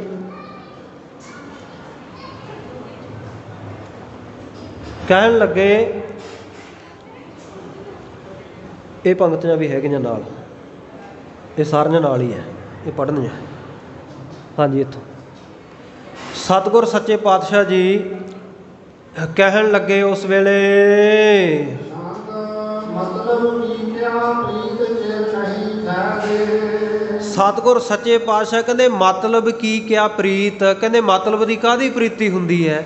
ਜੇ ਮਤਲਬ ਹੀ ਹੋਵੇ ਸਾਹਮਣੇ ਤੇ ਫਿਰ ਪਿਆਰ ਕਾਹਦਾ ਹੈ? ਜੇ ਕੋਈ ਦੂਜੀ ਭਾਵਨਾ ਹੀ ਮਨ ਦੇ ਵਿੱਚ ਹੋਵੇ ਤੇ ਸਤਿਗੁਰੂ ਕਹਿੰਦੇ ਇਹ ਕਨੇਹੀ ਆਸ ਕੀ। ਸਤਿਗੁਰ ਸੱਚੇ ਪਾਤਸ਼ਾਹ ਕਹਿੰਦੇ ਫਿਰ ਕਾਹਦਾ ਪਿਆਰ ਹੈ, ਕਾਹਦੀ ਪ੍ਰੀਤ ਹੈ? ਮਤਲਬ ਕੀ ਕਿਆ ਪ੍ਰੀਤ ਚਿਰ ਨਹੀਂ ਠਹਿਰਦੀ। ਕਹਿੰਦੇ ਮਤਲਬ ਦਾ ਪ੍ਰੇਮ ਹੈ ਨਾ, ਜਿਹੜਾ ਮਤਲਬ ਰੱਖ ਕੇ ਪ੍ਰੇਮ ਕਰਨਾ, ਮਤਲਬ ਰੱਖ ਕੇ ਪ੍ਰੀਤੀ ਕਰਨੀ ਹੈ ਗੁਰੂ ਨਾਲ, ਕੋਈ ਕਾਮਨਾ ਰੱਖ ਕੇ, ਇੱਛਾ ਰੱਖ ਕੇ ਕਰਨੀ ਹੈ, ਤੇ ਸਤਿਗੁਰ ਸੱਚੇ ਪਾਤਸ਼ਾਹ ਕਹਿੰਦੇ ਚਿਰ ਨਹੀਂ ਠਹਿਰਦੀ। ਇਹੋ ਜਿਹੀ ਪ੍ਰੀਤੀ ਬਹੁਤੀ ਚਿਰ, ਬਹੁਤੀ ਦੇਰ ਠਹਿਰਦੀ ਨਹੀਂ ਹੁੰਦੀ, ਇਹੋ ਜਿਹਾ ਪ੍ਰੇਮ ਬਣਿਆ ਨਹੀਂ ਰਹਿ ਸਕਦਾ।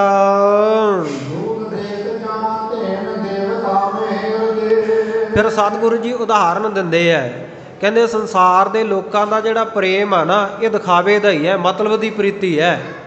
ਕਬੀਰ ਕਾਮ ਪਰੇ ਹਰ ਸਿਮਰੀਆ ਐਸਾ ਸਿਮਰੋ ਹਰ ਨਿੱਤ।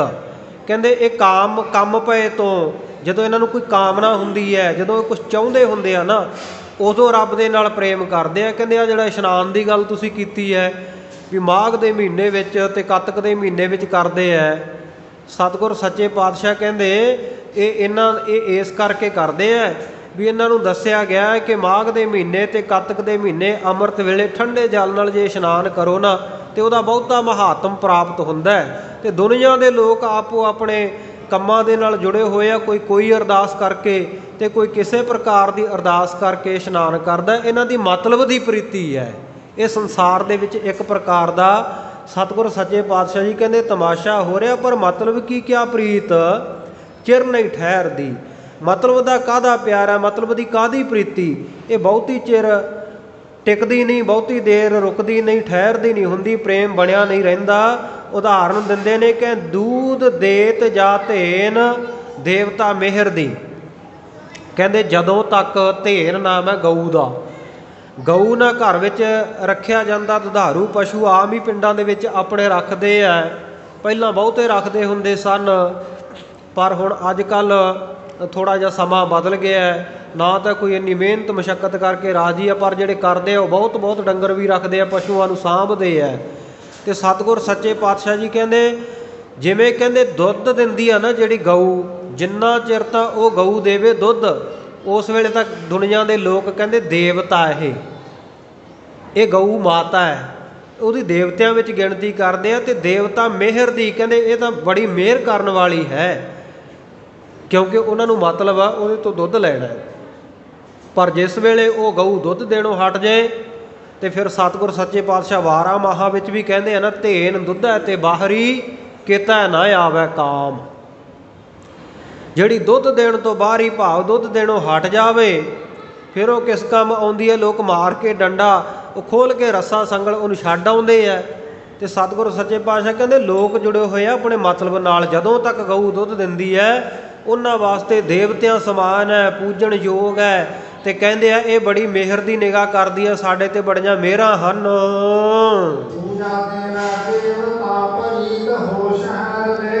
ਹਾਂ, ਕਹਿੰਦੇ ਜੇ ਕੋਈ ਦੇਵ, ਜੇ ਕੋਈ ਭਗਵਾਨ ਲੋਕਾਂ ਦੀ ਪੂਜਾ, ਲੋਕ ਉਹਦੀ ਪੂਜਾ ਕਰਦੇ ਹੈ ਤੇ ਉਹਨਾਂ ਦੀ ਪੂਜਾ ਦਾ ਮੁੱਲ ਮੋੜ ਦਾ ਭਾਵ ਨਾਲੋਂ ਨਾਲ ਉਹਨਾਂ ਦੀਆਂ ਮੁਰਾਦਾਂ ਪੂਰੀਆਂ ਕਰੀ ਜਾਂਦਾ ਤਾਂ ਫਿਰ ਸਤਿਗੁਰ ਸੱਚੇ ਪਾਤਸ਼ਾਹ ਕਹਿੰਦੇ ਪ੍ਰੀਤ ਹੈ ਸ਼ਹਿਰ ਦੀ। ਫਿਰ ਕਹਿੰਦੇ ਇਕੱਲਾ ਦੁਕੱਲਾ ਘਰ ਨਹੀਂ, ਪੂਰੇ ਸ਼ਹਿਰ ਦੀ ਉਹਦੇ ਨਾਲ ਪ੍ਰੀਤੀ ਹੁੰਦੀ ਹੈ, ਉਹ ਦੇਵਤੇ ਨਾਲ, ਉਹ ਬਾਬੇ ਨਾਲ, ਜਿਹਦੇ ਕੋਲੇ ਦੁਆਵਾਂ ਕਬੂਲ ਹੋਣ ਲੱਗ ਜਾਣ। ਲੋਕਾਂ ਨੂੰ ਲੱਗੇ ਕਿ ਅਸੀਂ ਫਲਾਣੇ ਬਾਬੇ ਕੋਲ ਜਾਂਦੇ ਹਾਂ ਤੇ ਉੱਥੇ ਤਾਂ ਮਨ ਦੀ ਭਾਵਨਾ ਮਿੰਟੋ ਮਿੰਟ ਹੀ ਪੂਰੀ ਹੋ ਜਾਂਦੀ ਹੈ। ਸਤਿਗੁਰ ਸੱਚੇ ਪਾਤਸ਼ਾਹ ਕਹਿੰਦੇ ਫਿਰ ਸਾਰੇ ਸ਼ਹਿਰ ਦੀ ਪ੍ਰੀਤੀ ਉਹਦੇ ਨਾਲ ਹੋ ਜਾਂਦੀ ਹੈ, ਸ਼ਰਧਾ ਹੋ ਜਾਂਦੀ ਹੈ।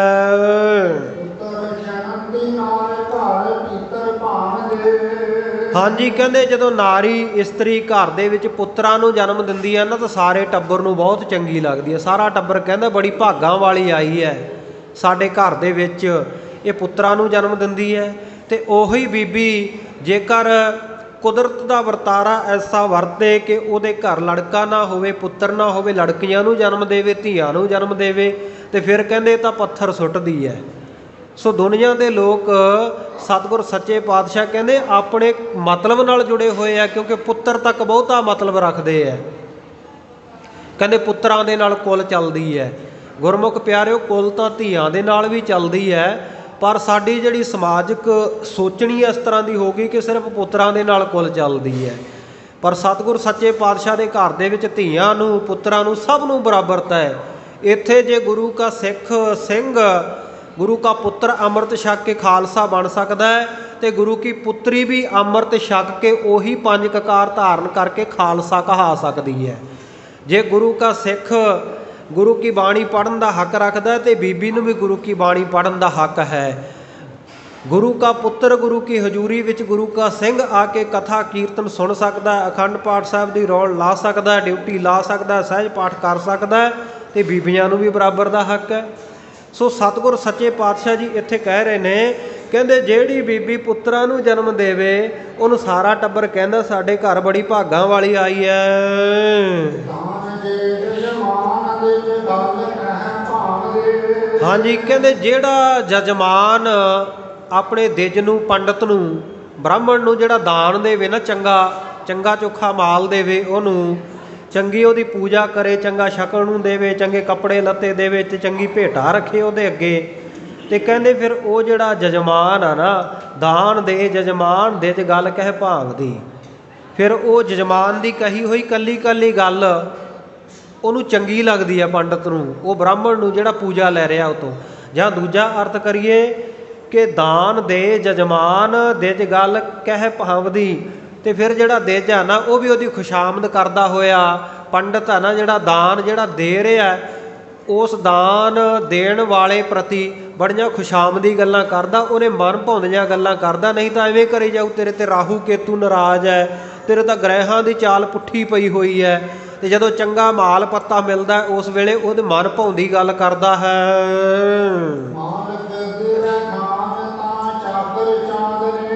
ਜਦੋਂ ਕਹਿੰਦੇ ਮਾਲਕ ਨੌਕਰ ਨੂੰ ਚੰਗਾ ਚੋਖਾ ਪਹਿਨਣ ਨੂੰ ਦੇਵੇ, ਚੰਗੀ ਤਨਖਾਹ ਦੇਵੇ, ਪੈਸਾ ਟਕਾ ਦੇਵੇ, ਚੰਗਾ ਖਾਣ ਪੀਣ ਨੂੰ, ਭੋਗਣ ਨੂੰ ਸਭ ਪਦਾਰਥ ਉਹਨੂੰ ਦੇਵੇ, ਤਾਂ ਚਾਕਰ ਚਾਂਦਨੀ, ਕਹਿੰਦੇ ਜਿਹੜਾ ਨੌਕਰ ਹੈ ਫਿਰ ਉਹ ਤਾਂ ਚਾਂਦਨੀ ਵਾਂਗੂ ਖਿੜਿਆ ਰਹਿੰਦਾ ਹੈ। ਜਿਵੇਂ ਚਾਂਦਨੀ ਖਿੜਦੀ ਆ ਨਾ ਚੰਦ ਦੀ, ਐ ਪ੍ਰਕਾਸ਼ਿਆ ਰਹਿੰਦਾ, ਉਹਦਾ ਮੁੱਖ ਉਜਲਾ ਹੋਇਆ ਰਹਿੰਦਾ, ਪੂਰਾ ਪ੍ਰਸੰਨ ਰਹਿੰਦਾ ਹੈ।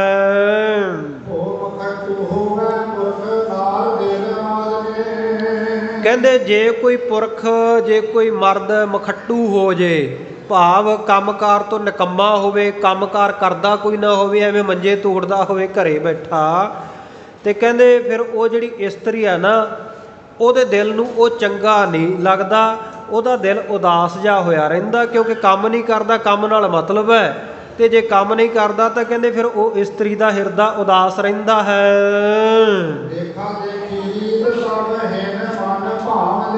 ਸਤਿਗੁਰੂ ਜੀ ਕਹਿੰਦੇ ਭਾਈ ਇਹ ਤਾਂ ਦੇਖਾ ਦੇਖੀ ਦੀ ਰੀਤ ਹੈ ਸੰਸਾਰ ਦੇ ਵਿੱਚ।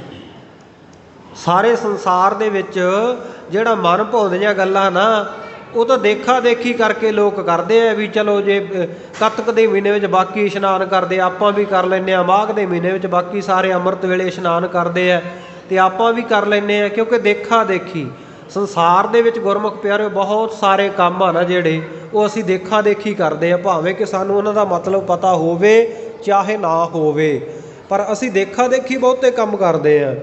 ਤੇ ਸਤਿਗੁਰ ਸੱਚੇ ਪਾਤਸ਼ਾਹ ਜੀ ਕਹਿੰਦੇ ਸੰਸਾਰ ਦੇ ਲੋਕ ਭਾਈ ਦੇਖਾ ਦੇਖੀ ਸਵਾਂਗ ਧਰ ਭੁੱਲੇ ਭਟਕਾ ਖਾਹੇ। ਇਹ ਤਾਂ ਭੁੱਲੇ ਐ, ਭਟਕੇ ਹੋਏ ਆ, ਬਸ ਦੇਖਾ ਦੇਖੀ ਸਾਰਾ ਕੰਮ ਕਰਦੇ ਆ। ਇੱਕ ਕਿਸੇ ਬਾਬੇ ਕੋਲੇ ਚੱਲਿਆ ਤੇ ਦੂਜੇ ਗਵਾਂਢੀ ਨੂੰ ਉਹਨੇ ਆ ਕੇ ਥੋੜ੍ਹਾ ਜਿਹਾ ਦੱਸਤਾ ਨਾ, ਮੈਂ ਤਾਂ ਫਲਾਣੇ ਬਾਬੇ ਕੋਲ ਚੱਲਿਆ ਸੀ, ਦੇਹਧਾਰੀ ਪਖੰਡੀ ਦੇ ਕੋਲੇ, ਕੰਨ 'ਚ ਮੰਤਰ ਲੈ ਕੇ ਆਇਆ ਹੈ, ਤੇ ਜੇ ਉਹ ਆ ਕੇ ਇਹ ਗੱਲ ਦੱਸ ਦੇਵੇ ਵੀ ਉੱਥੇ ਤਾਂ ਬੜਾ ਸੌਖਾ, ਨਾ ਅੰਮ੍ਰਿਤ ਛਕਣ ਦੀ ਲੋੜ ਹੈ, ਨਾ ਅੰਮ੍ਰਿਤ ਵੇਲੇ ਉੱਠਣ ਦੀ ਲੋੜ ਹੈ, ਨਾ ਬਾਣੀ ਪੜ੍ਹਨ ਦੀ ਲੋੜ ਹੈ, ਬਸ ਕੰਨ 'ਚ ਮੰਤਰ ਲਓ, ਕੰਨਾ ਬਾਟੀ ਗੁਰੂ ਤੂੰ ਮੇਰਾ ਚੇਲਾ ਮੈਂ ਤੇਰਾ ਗੁਰੂ, ਤੇ ਬਸ ਕਹਿੰਦੇ ਰੱਬ ਨਾਲ ਮਿਲਾਪ ਹੋ ਜਾਂਦਾ, ਖੁਸ਼ੀਆਂ ਹੋ ਜਾਂਦੀਆਂ। ਇੰਨੀ ਔਖੀ ਅੰਮ੍ਰਿਤ ਵਾਲੀ ਮਰਿਆਦਾ ਕੌਣ ਰੱਖੇ, ਕਿਹੜਾ ਅੰਮ੍ਰਿਤ ਵੇਲੇ ਉੱਠੇ, ਕਿਹੜਾ ਨਿਤਨੇਮ ਕਰੇ, ਬੜਾ ਸੌਖਾ ਕੰਮ ਹੈ। ਤੇ ਫਿਰ ਦੇਖਾ ਦੇਖੀ ਨਾ ਟਰਾਲੀਆਂ ਦੀਆਂ ਟਰਾਲੀਆਂ, ਕੈਂਟਰਾਂ ਦੇ ਕੈਂਟਰ ਭਰ ਕੇ ਜਾਣ ਲੱਗ ਪੈਂਦੇ ਆ, ਲਾਈਟਾਂ ਜਗਾਉਣ ਵਾਸਤੇ, ਕੰਨਾਂ ਵਿੱਚ ਸ਼ਬਦ ਲੈਣ ਵਾਸਤੇ। ਤੇ ਗੁਰਮੁਖ ਪਿਆਰੋ ਸਤਿਗੁਰ ਸੱਚੇ ਪਾਤਸ਼ਾਹ ਕਹਿੰਦੇ ਦੇਖਾ ਦੇਖੀ ਦੀ ਦੁਨੀਆ, ਇਹ ਦੇਖ ਦੇਖ ਕੇ ਧਰਮ ਗ੍ਰੰਥਾਂ ਦੇ ਵਿੱਚ ਇੱਕ ਵਚਨ ਆਉਂਦਾ ਹੈ, ਉਹ ਕਹਿੰਦੇ ਸੰਸਾਰ ਆ ਨਾ ਜਿਹੜਾ, ਇਹ ਭੇਡਾਂ ਦੀ ਚਾਲ ਚੱਲਦਾ। ਸੰਸਾਰ ਦੇ ਲੋਕ ਜਿਵੇਂ ਇੱਕ ਭੇਡ ਜਿੱਧਰ ਨੂੰ ਜਾਂਦੀ ਹੋਵੇ, ਭਾਵੇਂ ਉਹ ਗਾਂ ਖਾਤੇ ਵਿੱਚ ਡਿੱਗ ਪਏ, ਟੋਏ ਵਿੱਚ ਡਿੱਗ ਪਏ, ਪਿਛਲੀਆਂ ਦੜਾ ਦੜਾ ਕਰਕੇ ਉਹਦੇ ਉੱਤੇ ਡਿੱਗੀ ਜਾਣਗੀਆਂ, ਵੇਖਣਾ ਨਹੀਂ ਕਿ ਅੱਗੇ ਖੂਹ ਖਾਤਾ ਹੈ ਕੋਈ। ਕਹਿੰਦੇ ਚਲਤੇ ਕੇ ਪਾਛੈ ਚਲੇ ਪਰਮਾਰਥ ਨਾ ਸੰਭਾਲ, ਜਗਤ ਕੀ ਭੇਡਾ ਚਾਲ ਦੇਖੋ ਜਗ ਕੀ ਮੂੜਤਾ। ਕਹਿੰਦੇ ਸੰਸਾਰ ਦੀ ਭੇਡਾ ਚਾਲ ਹੈ, ਜਗਤ ਕੀ ਭੇਡਾ ਚਾਲ ਦੇਖੋ ਜਗ ਕੀ ਮੂੜਤਾ, ਪਰਮਾਰਥ ਨਾ ਸੰਭਾਲ। ਕਹਿੰਦੇ ਪਰਮਾਰਥ ਦੀ ਸੰਭਾਲ ਨਹੀਂ ਕਰਦੇ ਤੇ ਇਹ ਦੇਖਾ ਦੇਖੀ ਹੀ ਇੱਕ ਦੂਜੇ ਦੇ ਪਿੱਛੇ ਤੁਰੇ ਜਾਂਦੇ ਆ। ਸਤਿਗੁਰ ਸੱਚੇ ਪਾਤਸ਼ਾਹ ਕਹਿੰਦੇ ਇਹ ਸੰਸਾਰ ਦੀ ਰੀਤ ਹੈ, ਸੰਸਾਰ ਦੇ ਵਿੱਚ ਇਸ ਪ੍ਰਕਾਰ ਦਾ ਵਰਤਾਰਾ ਵਰਤਦਾ ਹੈ।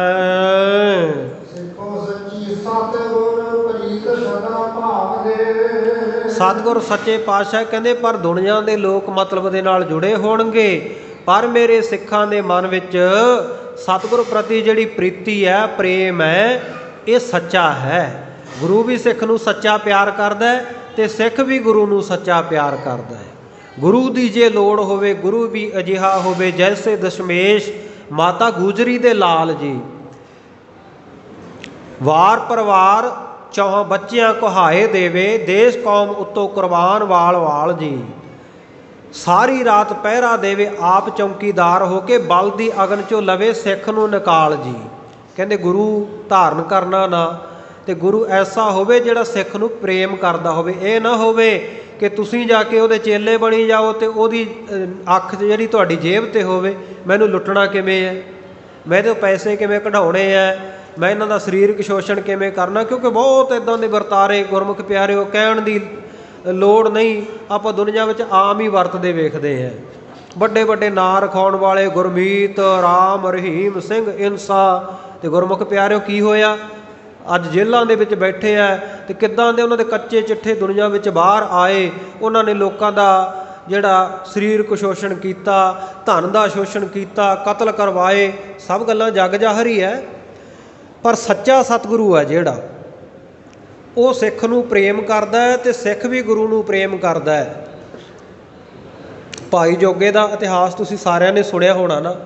ਮਹਾਰਾਜ ਨੇ ਬਚਪਨ ਦੇ ਵਿੱਚ ਹੀ ਬਚਨ ਕੀਤੇ ਸੀਗੇ। ਜਦੋਂ ਪੁੱਛਿਆ ਸੀ ਭਾਈ ਸਿੱਖਾ ਬਾਲਕਾ ਤੇਰਾ ਨਾਂ ਕੀ ਆ, ਕਹਿਣ ਲੱਗਾ ਮਹਾਰਾਜ ਮੈਂ ਜੋਗਾ। ਤੇ ਮਹਾਰਾਜ ਕਹਿੰਦੇ ਕਿਹਦੇ ਜੋਗਾ, ਕਹਿਣ ਲੱਗਾ ਜੀ ਮੈਂ ਗੁਰੂ ਜੋਗਾ। ਤੇ ਸਤਿਗੁਰਾਂ ਨੇ ਘੁੱਟ ਕੇ ਛਾਤੀ ਨਾਲ ਆਖਿਆ, ਕਹਿੰਦੇ ਜੋਗਿਆ ਜੇ ਤੂੰ ਗੁਰੂ ਜੋਗਾ, ਅੱਜ ਤੋਂ ਗੁਰੂ ਤੇਰੇ ਜੋਗਾ। ਬੋਲੋ ਸਤਨਾਮ ਸ਼੍ਰੀ ਵਾਹਿਗੁਰੂ। ਤੇ ਸਤਿਗੁਰਾਂ ਨੇ ਉਹ ਬਚਨ ਨਿਭਾਇਆ ਨਾ। ਜਦੋਂ ਲਾਵਾਂ, 2 ਲਾਵਾਂ ਦਾ ਪਾਠ ਵਿੱਚੇ ਛੱਡ ਕੇ ਆ ਗਿਆ ਸੀ, ਰਸਤੇ ਵਿੱਚ ਹੰਕਾਰ ਨੇ ਥੋੜ੍ਹਾ ਜਿਹਾ ਭਟਕਾ ਦਿੱਤਾ ਸੀ ਮੱਤ ਨੂੰ। ਤੇ ਹੁਸ਼ਿਆਰਪੁਰ ਦੇ ਬਾਜ਼ਾਰ ਵਿੱਚ ਕੰਚਨੀਆਂ ਦਾ ਨਾਚ ਵੇਖਣ ਦੇ ਲਈ ਵੇਸ਼ਵਾ ਦੁਆਰੇ ਜਦੋਂ ਚੁਬਾਰੇ ਚੜ੍ਹਨ ਲੱਗਿਆ ਪੌੜੀਆਂ ਤੇ ਕਲਗੀਧਰ ਪਾਤਸ਼ਾਹ ਨੇ ਪ੍ਰੀਤ ਵੇਖੋ ਕਿਵੇਂ ਨਿਭਾਈ। ਗੁਰੂ ਪਿਆਰਿਓ ਪਹਿਰੇਦਾਰ ਬਣ ਕੇ ਗੁਰੂ ਸਿੱਖ ਨੂੰ ਅੰਦਰ ਨਹੀਂ ਜਾਣ ਦੇਣਾ, ਚੌਕੀਦਾਰ ਬਣ ਕੇ, ਪਹਿਰੇਦਾਰ ਬਣ ਕੇ ਵੇਸ਼ਵਾ ਦੇ ਦੁਆਰੇ ਉੱਤੇ ਵੀ ਪਹਿਰਾ ਦਿੱਤਾ ਗੁਰੂ ਗੋਬਿੰਦ ਸਿੰਘ ਸਾਹਿਬ ਮਹਾਰਾਜ ਨੇ। ਐਸਾ ਗੁਰੂ ਕਿੱਥੇ ਮਿਲੇਗਾ। ਐਸੇ ਗੁਰੂ ਨੂੰ ਛੱਡ ਕੇ ਭੁੱਲੀਏ ਨਾ, ਭਟਕੀਏ ਨਾ। ਐਸੇ ਗੁਰੂ ਦੇ ਨਾਲ ਪ੍ਰੀਤ ਕਰੀਏ, ਪ੍ਰੇਮ ਕਰੀਏ ਭਾਈ। ਤੇ ਸਤਿਗੁਰ ਸੱਚੇ ਪਾਤਸ਼ਾਹ ਕਹਿੰਦੇ ਸਤਿਗੁਰ ਸਿੱਖਾਂ ਪ੍ਰੀਤ ਸਦਾ ਹੀ ਭਾਵਦੀ। ਸਿੱਖਾਂ ਦੀ ਜਿਹੜੀ ਸਤਿਗੁਰੂ ਜੀ ਦੇ ਨਾਲ ਪ੍ਰੀਤ ਹੈ ਉਹ ਗੁਰੂ ਨੂੰ ਚੰਗੀ ਲੱਗਦੀ ਹੈ, ਗੁਰੂ ਦੀ ਪ੍ਰੀਤੀ ਸਿੱਖਾਂ ਨੂੰ ਚੰਗੀ ਲੱਗਦੀ ਹੈ। ਸੋ ਭਾਈ ਇਹ ਇੱਕ ਅੰਗੀ ਪ੍ਰੀਤ ਨਹੀਂ, ਦੋਵੇਂ ਪਾਸੇ ਹੈ। ਚੰਦ ਚਕੋਰ ਪ੍ਰੀਤ ਹੈ ਲਾਏ ਤਾਰ ਨਿਹਾਲੇ, ਚੱਕਵੀ ਸੂਰਜ ਹੇਤ ਹੈ ਮਿਲ ਹੋਣ ਸੁਖਾਲੇ। ਮੋਰ ਬਬੀਹੇ ਬੋਲਦੇ ਵੇਖ ਬੱਦਲ ਕਾਲੇ, ਨਾਰ ਪਧਾਰ ਪਿਆਰ ਹੈ ਮਾਂ ਪੁੱਤ ਸੰਭਾਲੇ। ਭਾਈ ਗੁਰਦਾਸ ਜੀ ਆਪਣੀਆਂ ਵਾਰਾਂ ਵਿੱਚ ਕਹਿੰਦੇ ਆ ਨਾ, ਕਹਿੰਦੇ ਚੰਦਰਮਾ ਦੇ ਨਾਲ ਚਕੋਰ ਦੀ ਪ੍ਰੀਤੀ ਹੈ। ਚੰਦ ਜਿਉਂ-ਜਿਉਂ ਤਾਂ ਨੂੰ ਚੜ੍ਹਦਾ ਜਾਂਦਾ ਹੈ, ਚਕੋਰ ਇੱਕ ਟੱਕ ਉਹਦੇ ਵੱਲ ਟਿਕਟਕੀ ਲਾ ਕੇ ਵਿੰਦਾ ਰਹਿੰਦਾ ਹੈ। ਤੇ ਕਹਿੰਦੇ ਐਨ ਉਹਦੇ ਸਿਰ ਦੇ ਉੱਤੋਂ ਦੀ ਜਦੋਂ ਚੰਦਰਮਾ ਲੰਘ ਕੇ ਪਿਛਾਂਹ ਵਾਲੇ ਪਾਸੇ ਨੂੰ ਜਾਂਦਾ ਨਾ, ਉਹ ਨਿਗਾਹ ਨਹੀਂ ਹਟਾਉਂਦਾ, ਸਿਰ ਭਾਰ ਪਿਛਾਂਹ ਨੂੰ ਡਿੱਗ ਪੈਂਦਾ, ਕਿਉਂਕਿ ਚੰਦਰਮਾ ਨਾਲ ਪ੍ਰੀਤੀ ਹੈ। ਪਰ ਇਹ ਪ੍ਰੀਤੀ ਇੱਕ ਅੰਗੀ ਹੈ। ਚੰਦ ਨੂੰ ਕੀ ਮਤਲਬ ਹੈ ਚਕੋਰ ਨਾਲ, ਇਹ ਤਾਂ ਚਕੋਰ ਦੀ ਪ੍ਰੀਤੀ ਹੈ ਨਾ ਚੰਦਰਮਾ ਨਾਲ। ਇਸੇ ਪ੍ਰਕਾਰ ਕਹਿੰਦੇ ਚੱਕਵੀ ਸੂਰਜ ਹੇਤ ਹੈ, ਚੱਕਵੀ ਚੱਕਵੇ ਦਾ ਮਿਲਾਪ ਦਿਨ ਚੜ੍ਹੇ। ਗੁਰਮੁਖ ਪਿਆਰਿਓ ਦਿਨ ਨੂੰ ਹੁੰਦਾ ਹੈ ਤੇ ਇਸ ਪ੍ਰਕਾਰ ਉਹਨਾਂ ਦੀ ਸੂਰਜ ਨਾਲ ਪ੍ਰੀਤੀ ਹੈ ਕਿ ਸੂਰਜ ਤੋਂ ਕੁਝ ਮਿਲਦਾ, ਪਰ ਸੂਰਜ ਨੂੰ ਤਾਂ ਉਹਨਾਂ ਨਾਲ ਕੋਈ ਮਤਲਬ ਨਹੀਂ ਨਾ। ਸੋ ਇਸ ਪ੍ਰਕਾਰ ਮੋਰ ਬਬੀਹੇ ਕਾਲੇ ਬੱਦਲਾਂ ਨੂੰ ਵੇਖ ਕੇ ਤੇ ਉਹ ਬੜੀਆਂ ਆਵਾਜ਼ਾਂ ਕੱਢਦੇ ਐ, ਪਰ ਬੱਦਲਾਂ ਨੂੰ ਉਹਨਾਂ ਨਾਲ ਕੋਈ ਮਤਲਬ ਨਹੀਂ, ਇੱਕ ਅੰਗੀ ਪ੍ਰੀਤੀ ਹੈ। ਇਹਨਾਂ ਦੀ ਸਾਰਿਆਂ ਦੀ ਪ੍ਰੀਤੀ ਦੀ ਉਦਾਹਰਨ ਦਿੰਦੇ ਹੋਏ ਸਤਿਗੁਰ ਸੱਚੇ ਪਾਤਸ਼ਾਹ ਕਹਿੰਦੇ ਗੁਰਸਿੱਖਾਂ ਦੀ ਪ੍ਰੀਤੀ ਹੈ ਨਾ ਜਿਹੜੀ ਸਤਿਗੁਰ ਸੱਚੇ ਪਾਤਸ਼ਾਹ ਦੇ ਨਾਲ, ਪੀਰ ਮੁਰੀਦਾਂ ਪਿਰਹੜੀ ਉਹ ਨਿਭੈ ਨਾਲੇ, ਉਹ ਹਮੇਸ਼ਾ ਨਿਭਣ ਵਾਲੀ ਹੈ। ਸੇਵਕ ਕੀ ਓੜਕ ਨਿਭੀ ਪ੍ਰੀਤ, ਜੀਵਤ ਸਾਹਿਬ ਸੇਵਿਓ ਆਪਣਾ ਚਲਤਾ ਰਾਖਿਓ ਚੀਤ। ਇੱਧਰ ਸਤਿਗੁਰ ਸੱਚੇ ਪਾਤਸ਼ਾਹ ਜੀ ਦੇ ਨਾਲ ਗੁਰਸਿੱਖਾਂ ਦੀ ਪ੍ਰੀਤੀ ਔਰ ਸਤਿਗੁਰੂ ਦਾ ਗੁਰੂ ਕੇ ਸਿੱਖਾਂ ਦੇ ਨਾਲ ਪਿਆਰ, ਤੇ ਬਚਨ ਕਰ ਦਿੱਤੇ ਮਾਧਵੇ ਤੁਮਨ ਤੋਰ ਹੋ ਤੋ ਹਮ ਨਹੀਂ ਤੋਰ ਹੈ। ਇੱਥੇ ਤੁਮਨ ਪਾਠ ਆ ਭਾਈ ਟਕਸਾਲ ਦਾ ਪਾਠ ਹੈ ਜਿਹੜਾ। ਹੇ ਵਾਹਿਗੁਰੂ ਪਰਮੇਸ਼ਰ, ਜੇ ਤੂੰ ਕਦੇ ਸਾਡੇ ਨਾਲੋਂ ਪ੍ਰੀਤੀ ਤੋੜਨਾ ਵੀ ਚਾਹੇ ਅਸੀਂ ਨਹੀਂ ਤੋੜਾਂਗੇ, ਸਾਨੂੰ ਨਹੀਂ ਤੇਰੇ ਬਿਨਾਂ ਸਰਦਾ। ਤੇ ਜੇ ਆਪਾਂ ਪਾਠ ਉਵੇਂ ਕਰਾਂਗੇ ਤੁਮ ਨਾ ਤੋਰ ਹੋ ਤੋ ਹਮ ਨਹੀਂ ਤੋਰ ਹੈ, ਵੀ ਜੇ ਤੂੰ ਨਹੀਂ ਤੋੜੇਗਾ ਤਾਂ ਅਸੀਂ ਨਹੀਂ ਤੋੜਦੇ, ਭਾਵ ਜੇ ਜਿੱਦਣ ਤੂੰ ਤੋੜਤੀ ਅਸੀਂ ਵੀ ਤੋੜ ਦਿਆਂਗੇ, ਫਿਰ ਕਾਹਦਾ ਪਿਆਰ ਹੋਇਆ ਭਾਈ?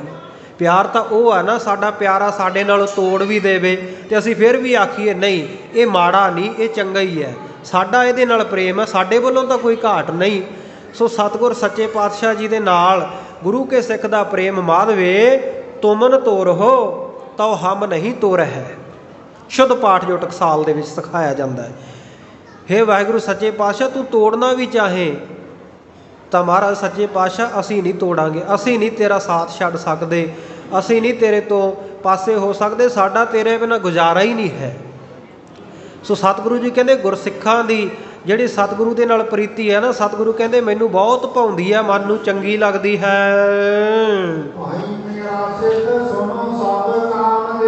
ਕਹਿੰਦੇ ਹੇ ਮੇਰੇ ਸਿੱਖ ਭਰਾਵੋ ਸੁਣੋ, ਇਹ ਦੁਨੀਆ ਦੇ ਜਿਹੜੇ ਲੋਕਾਂ ਦੀ ਗਤ ਬਾਰੇ ਪੁੱਛਿਆ ਨਾ, ਦੁਨੀਆ ਦੇ ਲੋਕਾਂ ਦੀ ਹਾਲਤ ਬਾਰੇ, ਕਹਿੰਦੇ ਸੁਣੋ ਸਭ ਕਾਮ ਦੀ, ਇਹ ਤਾਂ ਕਾਮ ਦੀਆਂ ਗੱਲਾਂ, ਕਾਮਨਾਵਾਂ ਰੱਖਦੇ ਅੱਗੇ, ਬਸ ਇੱਛਾਵਾਂ ਦੀ ਪ੍ਰੀਤੀ ਹੈ। ਜਿੱਥੇ ਇਹਨਾਂ ਨੂੰ ਲੱਗੇ ਵੀ ਸਾਡਾ ਮਤਲਬ ਪੂਰਾ ਹੁੰਦਾ ਹੈ, ਭਾਵੇਂ 4 ਇੱਟਾਂ ਰੱਖ ਕੇ ਕਲੀ ਦਾ ਪੋਚਾ ਮਾਰ ਕੇ ਤੇ ਜਾਂ ਕੋਈ 4 ਇੱਟਾਂ ਦੀ ਬਣਾ ਕੇ ਨਾ ਉਹ ਕਬਰ ਜੀ ਤੇ ਉੱਤੇ ਹਰੀ ਚਾਦਰ ਚੜਾ ਲੇ, ਇਹਨਾਂ ਨੇ ਉੱਥੇ ਵੀ ਮੱਥਾ ਟੇਕ ਦੇਣਾ ਜੇ ਇਹਨਾਂ ਨੂੰ ਲੱਗੇ ਵੀ ਸਾਡੇ ਇੱਥੋਂ ਕਾਮਨਾ ਪੂਰੀ ਹੋਣੀ ਹੈ। ਸਤਿਗੁਰ ਸੱਚੇ ਪਾਤਸ਼ਾਹ ਕਹਿੰਦੀ ਭਾਈ ਮੇਰਾ ਸਿੱਖ ਸੁਣੋ ਸਭ ਕਾਮ ਦੀ, ਇਹ ਕੰਮ ਦੀ ਸਿੱਖਿਆ ਸੁਣੋ, ਕੰਮ ਦੀ ਗੱਲ ਸੁਣੋ ਕਿ ਦੁਨੀਆ ਦੇ ਲੋਕਾਂ ਦੀ ਜਿਹੜੀ ਪ੍ਰੀਤੀ ਹੈ, ਦੁਨੀਆ ਦੇ ਲੋਕਾਂ ਦੀ ਹਾਲਤ ਹੈ, ਸਭ ਕਾਮ ਦੀ, ਸਭ ਕਾਮਨਾਵਾਂ ਨਾਲ ਜੁੜੇ, ਇਛਾਵਾਂ ਨਾਲ ਜੁੜੇ ਹਨ ਲੋਕ।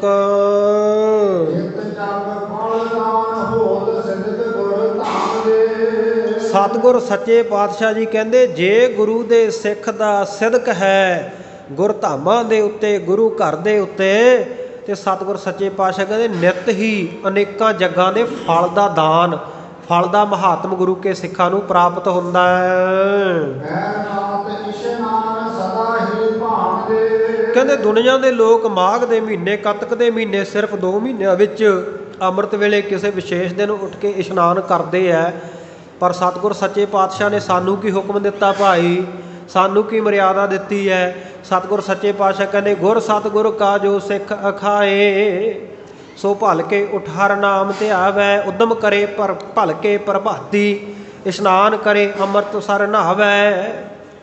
ਸਤਿਗੁਰ ਸੱਚੇ ਪਾਤਸ਼ਾਹ ਕਹਿੰਦੇ ਨਿੱਤਾ ਪ੍ਰਤੀ ਇਸ਼ਨਾਨ ਕਰੇ, ਔਰ ਉਸ ਇਸ਼ਨਾਨ ਦੁਨਿਆਵੀ ਇਸ਼ਨਾਨ ਤਨ ਦਾ ਇਸ਼ਨਾਨ ਕਰਨ ਤੋਂ ਬਾਅਦ ਅੰਮ੍ਰਿਤ ਬਾਣੀ ਹਰ ਹਰ ਤੇਰੀ ਸੁਣ ਸੁਣ ਹੋਵੇ ਪਰਮਗਤ ਮੇਰੀ, ਗੁਰਬਾਣੀ ਦੇ ਵਿੱਚ ਮਨ ਦੀਆਂ ਡੁਬਕੀਆਂ ਲਵਾਵੇ, ਸੁਰਤ ਦੀਆਂ ਡੁਬਕੀਆਂ ਲਵਾਵੇ, ਇਹਦੀ ਸੁਰਤ ਵੀ ਇਸ਼ਨਾਨ ਕਰੇ, ਅੰਮ੍ਰਿਤ ਸਰ ਦਾ ਇਸ਼ਨਾਨ, ਕਿਉਂਕਿ ਗੁਰੂ ਕੀ ਬਾਣੀ ਅੰਮ੍ਰਿਤ ਰੂਪ ਹੈ ਨਾ। ਤੇ ਜਦੋਂ ਗੁਰੂ ਕਾ ਸਿੱਖ ਅੰਮ੍ਰਿਤ ਵੇਲੇ ਇਸ਼ਨਾਨ ਕਰਕੇ ਚੌਥਾ ਪਹਿਰ ਸਬਾਹ ਕੈ ਸੁਰਤਿਆਂ ਉਪਜਿਆ ਚਾਓ, ਤਿਨਾ ਦਰਿਆਵਾ ਸਿਓ ਦੋਸਤੀ ਮਨ ਮੁਖ ਸਾਚਾ ਨਾਓ। ਤੇ ਫਿਰ ਗੁਰਮੁਖ ਪਿਆਰਿਓ ਅੰਮ੍ਰਿਤ ਵੇਲਾ ਸੱਚ ਨਾਓ ਵਡਿਆਈ ਵਿਚਾਰ ਵਿੱਚ ਜਦੋਂ ਗੁਰੂ ਕਾ ਸਿੱਖ ਜੁੜਦਾ ਹੈ ਤੇ ਇਹਦੀ ਸੁਰਤ ਨੂੰ ਫਿਰ ਅੰਮ੍ਰਿਤਸਰ ਦੇ ਦਰਸ਼ਨ ਹੁੰਦੇ ਹੈ, ਅੰਮ੍ਰਿਤ ਦੇ ਵਿੱਚ ਡੁਬਕੀਆਂ ਲਾਉਂਦੀ ਹੈ। ਸਤਿਗੁਰ ਸੱਚੇ ਪਾਤਸ਼ਾਹ ਕਹਿੰਦੇ ਇਉਂ ਜਿਹੜੇ ਮੇਰੇ ਭਾਵਨਾ ਵਾਲੇ ਸਿੱਖ ਆ ਨਾ, ਨਿਤਨੇਮੀ ਨਿੱਤਾ ਪ੍ਰਤੀ ਅੰਮ੍ਰਿਤ ਵੇਲੇ ਉੱਠ ਕੇ ਪਹਿਰ ਰਾਤ ਰਹਿੰਦੀ ਇਸ਼ਨਾਨ ਕਰਨ ਵਾਲੇ, ਸਤਿਗੁਰ ਸੱਚੇ ਪਾਤਸ਼ਾਹ ਕਹਿੰਦੇ ਉਹਨਾਂ ਨੂੰ ਤਾਂ ਬਹੁਤੇ ਜੱਗਾਂ ਦਾ ਫਲ ਪ੍ਰਾਪਤ ਹੁੰਦਾ ਹੈ। ਹਾਂਜੀ, ਇਹ ਤੋਂ ਪਹਿਲੀ ਤੁਕ ਪਹਿਰ ਰਾਤ ਇਸ਼ਨਾਨ ਸਦਾ ਹੀ ਭਾਵਨੀ। ਸੋ ਪਹਿਰ ਰਾਤ ਰਹਿੰਦੀ, ਕਿਉਂਕਿ 8 ਪਹਿਰਾਂ ਦੇ ਦਿਨ ਰਾਤ ਹੈ, 4 ਪਹਿਰਾਂ ਦੀ ਰਾਤ ਹੈ, 4 ਪਹਿਰਾਂ ਦਾ ਦਿਨ ਹੈ, ਇੱਕ ਪਹਿਰ ਦੇ ਵਿੱਚ 3 ਘੰਟੇ ਹੁੰਦੇ ਆ। ਤੇ ਕਹਿੰਦੇ दिन चढ़न तो 3 घंटे पहला भाव पहर रात रहिंदी जदों 3 पहर रात दे बतीत हो जाण तां उदों गुरु का सिख उठ के इशनान करदा ना जिहड़ा पहर रात इशनान सदा ही भावदी। सो ये गुरु के सिखां नूं इशनान करना भाउंदा है ते सतगुर सच्चे पातशाह कहंदे मैनूं भी भाउंदा है क्योंकि ये मित मर्यादा दे विच है। पहली पंक्ति दोबारा पढ़ दिओ जी। हाँ सतगुर सच्चे पातशाह कहंदे इस प्रकार उन्हां गुरु के सिखां नूं बहुत खुशियां प्राप्त हुंदियां क्योंकि अमृत वेले ना सतगुर सच्चे पातशाह जी कहंदे दरगाह के दरवाजे ऐन खुले हुंदे है। जदों गुरु का सिख अमृत वेले उठ के इशनान करके गुरु की बाणी दे नाल वाहिगुरू मंत्र दे नाल गुर मंत्र दे नाल जुड़ के जपदा ना एक ओंकार सतनाम करता पुरख निरभउ निरवैर अकाल मूरत अजूनी सैभं गुर प्रसाद जप आद सच जुगाद सच है भी सच नानक होसी भी सच। ते सतगुर सच्चे पातशाह कहंदे बहुत खुशियां उन्होंने मिलदियां बड़ियां गुरु घर दियां उन्होंने खुशियां मिलदियां। ते इसे प्रकार जिन्ना जिन्ना इशनान करनों लेट होई जाऊगा ना मनुख ते सतगुर सच्चे पातशाह कहंदे वो जिहड़ा जग्गां दा फल है ना महात्म जिहड़ा मिलना एक जग दे फल जिन्ना जिहड़ा महात्म मिलना है सतगुर सच्चे पातशाह कहंदे वो घटदा जांदा है। जे कहंदे ਉਹਦੇ ਵਿੱਚੋਂ एक घड़ी होर लेट हो जावे चौथे पहर दे विचों एक घड़ी लेट इशनान करदा तां कहंदे असो मेद गो मेद घटी घट जावदी। जे पूरे एक पहर रहिंदे इशनान करदा तां कहंदे असव मेद ਜਿਹੜੇ जग हुंदे सन सनातन मत दे विच असव नाम है घोड़े दा घोड़े दी बली दे के जिहड़ा जग कीता जांदा सी कहंदे ਉਹਦੇ बराबर दा फल सिख नूं इशनान करन दे नाल हुंदा है। ते कहंदे घटी घट जावदी जे ਇਹਦੇ ਵਿੱਚ एक घटी भाव एक घड़ी घट जाए एक घड़ी 24 मिनटां दी हुंदी है 24 मिनट लेट हो जाए तो सतगुर सच्चे पातशाह कहंदे फिर महात्म घट के गोमेद तक चलिया जांदा है। जिहड़ा गोमेद जग है ਉਹਦੇ जिन्ना महात्म प्राप्त हुंदा फिर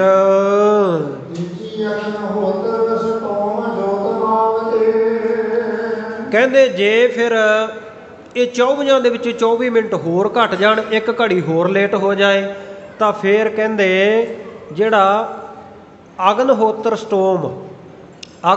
स्टोम गुरमुख प्यारो एक यज्ञ हुंदा 5 दिनां दा सनातन मत दे विच।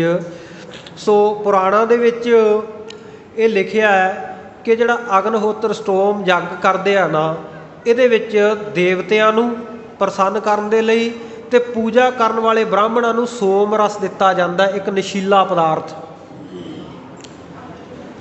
ਮੰਨਦੇ ने ये कि ਇਹਦੇ ਵਿੱਚ ਜਿਹੜਾ सोम ਦਾ रस दिता ਜਾਂਦਾ ना वो देवते बड़ी प्रसन्नता ਦੇ ਸਹਿਤ ਲੈਂਦੇ ਆ ਭੇਟਾ ਉਹਦੀ बड़ा खुशबूदार भी हुंदा और नशीला भी हुंदा बड़ियां ਇਹਦੇ ਵਿੱਚੋਂ ਮਹਿਕਾਂ ਆਉਂਦੀਆਂ। सोम एक प्रकार की वेल है जिवें अपने वल्लां नहीं लाइयां हुंदियां वेलां एक प्रकार की वेल है गुरमुख प्यारिओ। ते इहदे उत्ते इहदी टाहणी दे उत्ते सिर्फ 15 पत्ते लगदे आ सोम वेल दे उत्ते। वो लगदे किवें है कि जिस दिन चंद्रमा का चानना पख हुंदा एकम हुंदी है उस दिन एक पत्ता निकलदा इहदा दूज वाले दिन दूजा तीज वाले दिन तीजा इसे तरह पूर्णमाशी तक ये 15 पत्ते लग जाते हैं। फिर उस तो बाद जदों हनेरे पक्ष का एकम शुरू होंदी है ना तिथ तो उस वेले गुरु प्यारिओ इहदा एक पत्ता डिग पैंदा है दूज नूं दूजा डिग पैंदा। इस तरह मस्या तक 15 दे 15 झड़ जाते हैं सिर्फ 15 ही पत्ते इनू लगते हैं। तो ये पत्तियां नूं उबाल के उन्होंने निचोड़ के जिहड़ा रस निकलदा उहनूं कहंदे आ सोम रस। इनू मन्निया जाता है सनातन मतियां वल्लों कि ये देवतियां दी मनपसंद भेटा है सोम रस इहदे नाल देवते जल्दी खुश हो जाते हैं। सो ये 5 दिनों का यज्ञ आ ना जिहड़ा सोम रस वाला सो इहदे विच अग्नहोत्र स्टोम दे विच इस प्रकार करके जिहड़ा कहंदे ये करके वो मानते हैं भी जिन्ना फल प्राप्त हुंदा है। तो जिहड़ा 2 घड़ियां लेट गुरु का सिख इशनान करदा ना उन्ने क फल की प्राप्ति उन्होंने हो जाती है कर्म बार घटती जाती है फल की प्राप्ति।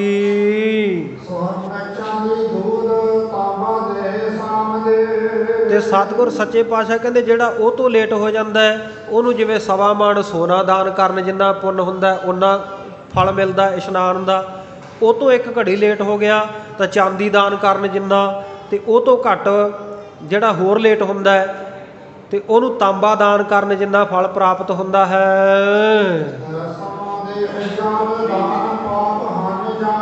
ਹਾਂਜੀ, ਰਸਮ ਦੇਖ ਕੇ, ਰਿਸ਼ਮਾਂ ਨੂੰ ਦੇਖ ਕੇ, ਸੂਰਜ ਚੜ੍ਹੇ, ਜਿਹੜੇ ਸੂਰਜਮੁਖੀ ਸਿੱਖ ਹੁੰਦੇ ਆ ਕਈ ਸੂਰਜ ਚੜ੍ਹੇ ਨਹਾਉਂਦੇ ਆ, ਤੇ ਸਤਿਗੁਰ ਸੱਚੇ ਪਾਤਸ਼ਾਹ ਜੀ ਕਹਿੰਦੇ ਨਾ, ਕਹਿੰਦੇ ਜਿਹੜਾ ਰਸਮ ਦੇਖ ਸੂਰਜ ਦੀਆਂ ਕਿਰਨਾਂ ਵੇਖ ਕੇ ਧੁੱਪ ਚੜ੍ਹੀ ਤੋਂ ਜਿਹੜਾ ਨਹਾਉਂਦਾ ਇਸ਼ਨਾਨ ਕਰਦਾ ਹੈ, ਤੇ ਕਹਿੰਦੇ ਫਲ ਦੀ ਪ੍ਰਾਪਤੀ ਉਹਨੂੰ ਵੀ ਹੈ, ਪਰ ਕਹਿੰਦੇ ਫਿਰ ਫਲ ਦੀ ਪ੍ਰਾਪਤੀ ਘੱਟ ਬਹੁਤ ਗਈ, ਉਹਨੂੰ ਜਲ ਦਾਨ ਕਰਨ ਜਿੰਨਾ ਹੀ ਫਲ ਪ੍ਰਾਪਤ ਹੁੰਦਾ ਹੈ।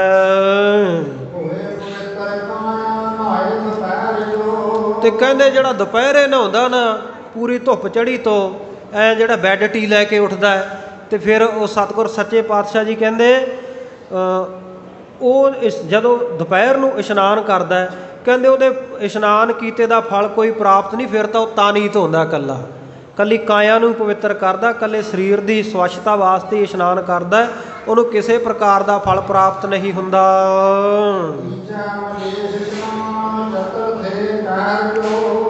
ਤੇ ਕਹਿੰਦੇ ਫਿਰ ਜਿਹੜਾ ਤੀਜੇ ਪਹਿਰ ਇਸ਼ਨਾਨ ਕਰਦਾ ਜਾ ਕੇ, ਤੇ ਕਹਿੰਦੇ ਉਹ ਮਲੇਸ਼ ਇਸ਼ਨਾਨ ਹੈ, ਉਹ ਮਲੇਸ਼ਾਂ ਵਾਲਾ ਇਸ਼ਨਾਨ ਹੈ। ਤੇ ਜਿਹੜਾ ਚੌਥੇ ਕਰਦਾ ਉਹ ਤਾਂ ਕਹਿੰਦੇ ਕਹਿਰ ਹੀ ਕਮਾਉਂਦਾ, ਫਿਰ ਜਮਾਂ ਜਿਹੜਾ ਕਹਿੰਦਾ ਸ਼ਾਮ ਨੂੰ ਇਸ਼ਨਾਨ ਕਰਦਾ ਜਾ ਕੇ, ਸਾਰਾ ਦਿਨ ਅੰਮ੍ਰਿਤ ਵੇਲਾ ਤੇ ਸਾਰਾ ਦਿਨ ਐਵੇਂ ਹੀ ਲੰਘਾਤਾ, ਤੇ ਨਹਾਤਾ ਹੀ ਜਾ ਕੇ ਸ਼ਾਮ ਨੂੰ, ਜਿਹਨੇ ਸ਼ਾਮ ਨੂੰ ਇਸ਼ਨਾਨ ਕੀਤਾ, ਕਹਿੰਦੇ ਉਹਦਾ ਕੋਈ ਫਲ ਨਹੀਂ, ਉਹ ਤਾਂ ਕਹਿਰ ਕਮਾ ਰਿਹਾ ਹੈ।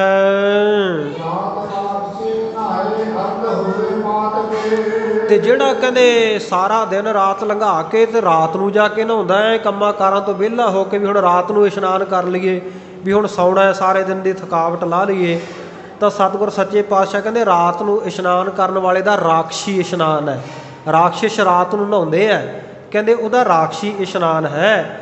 ਤੇ ਰਾਤ ਰਾਖਸ਼ੀ ਨਹਾਏ ਅਰਧ ਹੋਏ ਪਾਤਕੀ, ਤੇ ਜਿਹੜਾ ਫਿਰ ਅੱਧੀ ਰਾਤ ਕਰ ਦਿੰਦਾ ਨਹਾਉਂਦਾ ਕੰਮਾਂ ਕਾਰਾਂ ਵਿੱਚ ਐਵੇਂ ਸ਼ਰਾਬਾਂ ਕਬਾਬਾਂ ਮੀਟ ਮੂਟ ਖਾ ਕੇ ਚੰਗਾ, ਤੇ ਫਿਰ ਕਹਿੰਦਾ ਚੱਲ ਹੁਣ ਇਸ਼ਨਾਨ ਕਰ ਲਈਏ।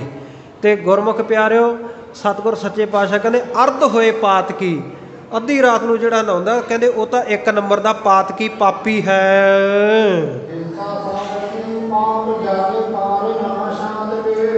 ਤੇ ਕਹਿੰਦੇ ਅੱਧੀ ਰਾਤ ਨੂੰ ਕਿਉਂਕਿ ਜਲ ਟਿਕਿਆ ਹੁੰਦਾ, ਜਲ ਵਿੱਚ ਸ਼ਾਂਤ ਅਵਸਥਾ ਵਿੱਚ ਹੁੰਦਾ, ਜੀਵ ਸਾਰੇ ਟਿਕੇ ਹੋਏ ਹੁੰਦੇ ਹੈ, ਤੇ ਰਾਤ ਨੂੰ ਜਿਹੜਾ ਇਸ਼ਨਾਨ ਕਰਨਾ ਨਾ ਖੜੇ ਜਲ ਦੇ ਵਿੱਚ, ਤੇ ਕਹਿੰਦੇ ਇਹ ਹਿੰਸਾ ਦੇ ਸਮਾਨ ਹੈ, ਜੀਵਾਂ ਦਾ ਘਾਤ ਕਰਨ ਦੇ ਸਮਾਨ ਹੈ। ਹਿੰਸਾ ਸਭ ਕੀ ਪਾਪ, ਫਿਰ ਪਾਪ ਲੱਗਦਾ ਜਲ ਕਾਲ ਨਾ ਸ਼ਾਂਤ ਕੀ, ਕਹਿੰਦੇ ਜਲ ਦਾ ਉਸ ਵੇਲੇ ਸ਼ਾਂਤ ਹੋਣ ਦਾ, ਟਿਕੇ ਹੋਣ ਦਾ, ਸਥਿਤ ਹੋਣ ਦਾ ਸਮਾਂ ਹੁੰਦਾ, ਉਹਨੂੰ ਜਿਹੜਾ ਹਿਲਾ ਦਿੰਦਾ ਹੈ ਉਹ ਤਾਂ ਪਾਪ ਕਮਾਉਂਦਾ ਹੈ।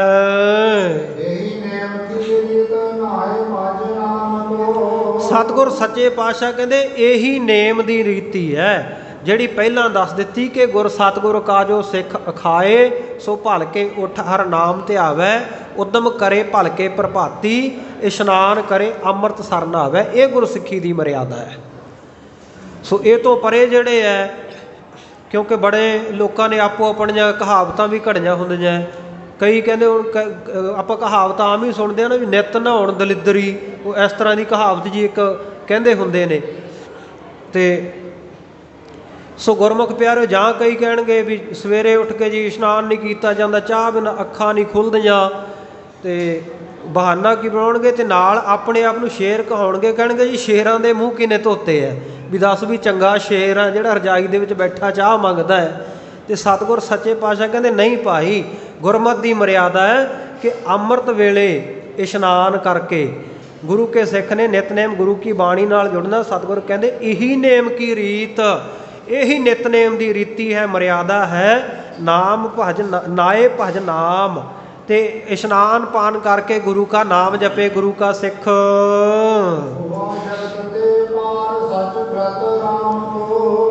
ਸਤਿਗੁਰ ਸੱਚੇ ਪਾਤਸ਼ਾਹ ਕਹਿੰਦੇ ਇਸ ਪ੍ਰਕਾਰ ਉਹ ਗੁਰੂ ਕਾ ਸਿੱਖ ਸੰਸਾਰ ਸਾਗਰ ਤੋਂ ਪਾਰ ਹੋ ਜਾਂਦਾ ਹੈ, ਜਿਹਨੇ ਸੱਚ ਵਰਤ ਰੱਖਿਆ ਹੋਇਆ, ਸੱਚ ਦਾ ਹੀ ਵਰਤ ਰੱਖਦਾ, ਜਿਹੜਾ ਸੱਚੇ ਨਾਮ ਦਾ ਹੀ ਵਰਤ ਰੱਖਦਾ ਹੈ, ਸੱਚੇ ਨਾਮ ਵਿੱਚ ਹੀ ਵਰਤਦਾ ਹੈ। ਹੋਰ ਜਿਹੜੇ ਆਲ ਜੰਜਾਲ ਆ ਨਾ ਸਾਰੇ ਦੁਨੀਆ ਦੇ ਗ੍ਰਹਿ ਜੰਜਾਲ ਹੈ, ਸਤਿਗੁਰ ਸੱਚੇ ਪਾਤਸ਼ਾਹ ਕਹਿੰਦੇ ਇਹ ਤਾਂ ਕਪਟ ਦੀ ਰੀਤੀ ਹੈ, ਇਹ ਤਾਂ ਧੋਖੇ ਵਾਲੇ ਹਨ।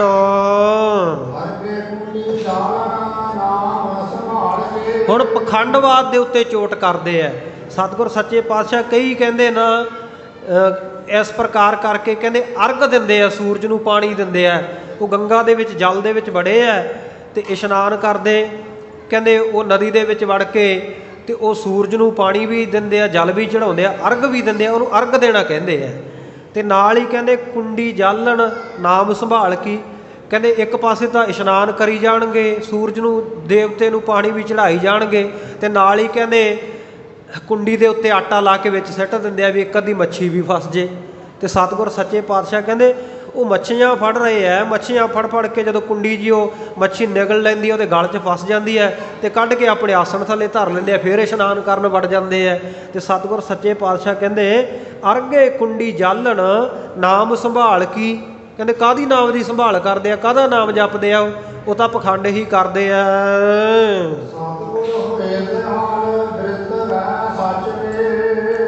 ਸਤਿਗੁਰ ਸੱਚੇ ਪਾਤਸ਼ਾਹ ਕਹਿੰਦੇ ਜਦੋਂ ਸਤਿਗੁਰੂ ਹੋ ਜਾਣ ਦਿਆਲ, ਸਤਿਗੁਰੂ ਦੀ ਕਿਰਪਾ ਹੋ ਜਾਏ ਗੁਰੂ ਸਿੱਖਾਂ ਦੇ ਉੱਤੇ ਤੇ ਬ੍ਰਿਤ ਰਹੇ ਸੱਚ ਕੀ, ਫਿਰ ਗੁਰੂ ਦੇ ਸਿੱਖਾਂ ਦੀ ਬਿਰਤੀ ਜਿਹੜੀ ਹੈ ਉਹ ਸੱਚ ਦੇ ਵਿੱਚ ਵਾਹਿਗੁਰੂ ਪਰਮੇਸ਼ਰ ਵਿੱਚ ਜੁੜੀ ਰਹਿੰਦੀ ਹੈ।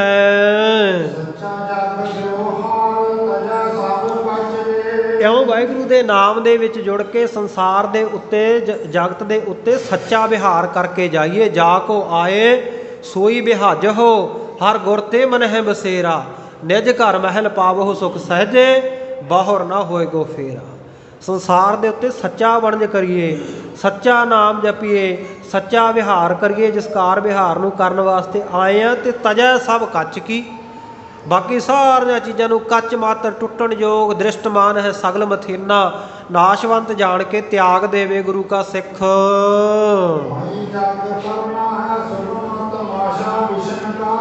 ਸਤਿਗੁਰੂ ਜੀ ਕਹਿੰਦੇ ਭਾਈ ਇਹ ਸੰਸਾਰ ਤੋਂ ਤਰਨਾ ਕੋਈ ਔਖਾ ਨਹੀਂ, ਸੋ ਗਮ ਸੋ ਨਾਮ ਸੁਖਾਲਾ, ਗਮ ਨਾਮ ਹੈ ਜਾਣ ਦਾ।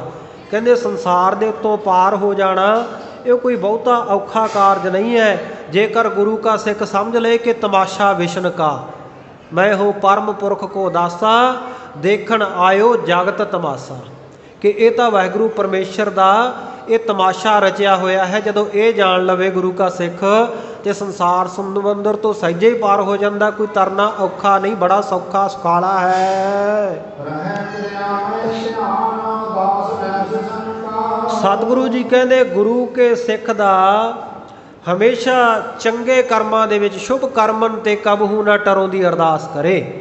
ਚੰਗੇ ਕਿਰਿਆ ਕਰਮਾਂ ਦੇ ਵਿੱਚ ਉਹਦਾ ਧਿਆਨ ਰਹੇ ਔਰ ਆਪਣੇ ਜਿਹੜੇ ਦੁਨਿਆਵੀ ਕੰਮਕਾਰ ਕਰਦਿਆਂ ਉਹ ਵੀ ਸਤਿਗੁਰ ਸੱਚੇ ਪਾਤਸ਼ਾਹ ਕਹਿੰਦੇ ਰਹੇ ਕਿਰਿਆ ਮੈਂ, ਤੇ ਧਿਆਨ ਕਿਰਿਆ ਵਿੱਚ ਵੀ ਰਹੇ। ਨਾਮਾ ਕਹੈ ਤਲੋਚਨਾ ਮੁਖ ਤੇ ਰਾਮ ਸੰਭਾਲ, ਹਾਥ ਪਾਓ ਕਰ ਕਾਮ ਸਭ ਚੀਤ ਨਰੰਜਨ ਨਾਲ। ਚਿੱਤ ਵਾਹਿਗੁਰੂ ਦੇ ਨਾਲ ਜੁੜਿਆ ਰਹੇ, ਕੰਮਕਾਰ ਵੀ ਆਪਣੇ ਦੁਨਿਆਵੀ ਕਰਦਾ ਰਹੇ। ਰਹਿ ਕਿਰਿਆ ਮਹਿ, ਕਿਰਿਆ ਮਹਿ ਧਿਆਨ, ਕਹਿੰਦੇ ਕਿਰਿਆ ਵਿੱਚ ਵੀ ਰਹੇ ਤੇ ਕਿਰਿਆ ਵਿੱਚ ਉਹਦਾ ਧਿਆਨ ਵੀ ਗੁਰੂ ਚਰਨਾਂ ਨਾਲ ਜੁੜਿਆ ਰਹੇ। ਦਾਸ ਨਹਿ ਸਿਸਨ ਕਾ, ਕਹਿੰਦੇ ਭਾਈ ਸ਼ਿਸ਼ਨ ਇੰਦਰੀਆਂ ਦਾ, ਜਨ ਇੰਦਰੀਆਂ ਦੇ ਵਿੱਚ ਉਹਦਾ ਧਿਆਨ ਨਾ ਰਹੇ, ਬਹੁਤਾ ਕੰਮ ਹੀ ਨਾ ਹੋਵੇ। ਸਤਿਗੁਰੂ ਕਹਿੰਦੇ ਇਸ ਪ੍ਰਕਾਰ ਦੀ ਜੁਗਤੀ ਵਰਤਣੀ ਹੈ ਸੰਸਾਰ ਤੋਂ ਪਾਰ ਹੋਣ ਦੇ ਲਈ, ਅਲੱਗ ਵਰਤਣਾ।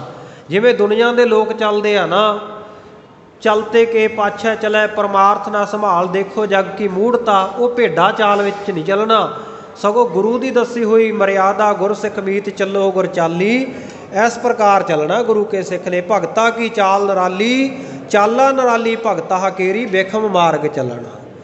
ਇਸ ਰਸਤੇ ਦੇ ਉੱਤੇ ਗੁਰੂ ਕੇ ਸਿੱਖ ਨੇ ਚੱਲਣਾ ਹੈ, ਅਲੱਗ ਵਰਤਣਾ ਹੈ। ਸਤਿਗੁਰੂ ਕਹਿੰਦੇ ਭਾਈ ਜਗਤ ਦਾ ਮੇਲ ਤਾਂ ਬਸ ਇਹੀ ਹੈ ਕਿ ਪਰ ਕਾ ਦਿਲ ਪਰਚਣਾ, ਪਰ ਨਾਮ ਹੈ ਪਲ ਦਾ, ਕਹਿੰਦੇ ਪਲ ਮਾਤਰ ਬਸ ਦਿਲ ਪਰਚਾਵਾ ਹੀ ਹੈ ਇਹ ਸੰਸਾਰ ਦੇ ਉੱਤੇ। ਹੋਰ ਸੰਸਾਰ ਦੀ ਕਾਹਦੀ ਰੀਤੀ ਹੈ? ਜਗਤ ਦਾ ਮੇਲਾ ਜੋਲਾ ਤਾਂ ਬਸ ਇਹੀ ਹੈ ਵੀ ਪਲ ਦੀ ਪਲ ਆਪਾਂ ਦਿਲ ਪਰਚਾਵਾ ਕਰੀ ਜਾਂਦੇ ਹਾਂ। ਤੇ ਦੂਜਾ ਅਰਥ ਕਰੀਏ ਇਹੀ ਜਗਤ ਕਾ ਮੇਲ, ਪਰ ਕਾ ਦਿਲ ਪਰਚਣਾ, ਦੂਜਿਆਂ ਦਾ ਦਿਲ ਪਰਚਾਵਾ ਹੀ ਕਰਦੇ ਹਾਂ ਆਪਾਂ, ਦੂਜਿਆਂ ਨੂੰ ਚੰਗੇ ਲੱਗਣ ਵਾਸਤੇ ਹੀ ਆਪਾਂ ਇਸ ਸੰਸਾਰ ਦੇ ਵਿੱਚ ਸਭ ਕੁਝ ਕਰਦੇ ਹਾਂ।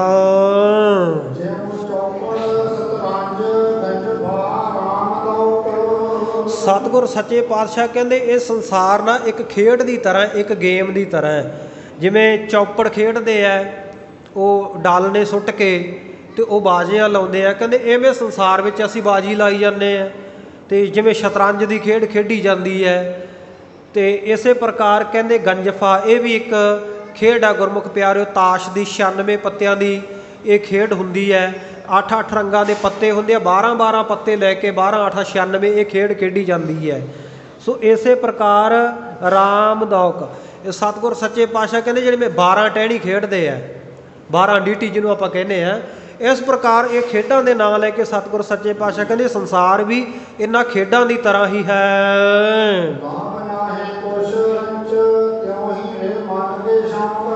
पर सतगुर सच्चे पातशाह कहते रंचक मात्र भी लाभ नहीं है इन्हां, जिवें इन्हां खेडों का लाभ नहीं ना कोई।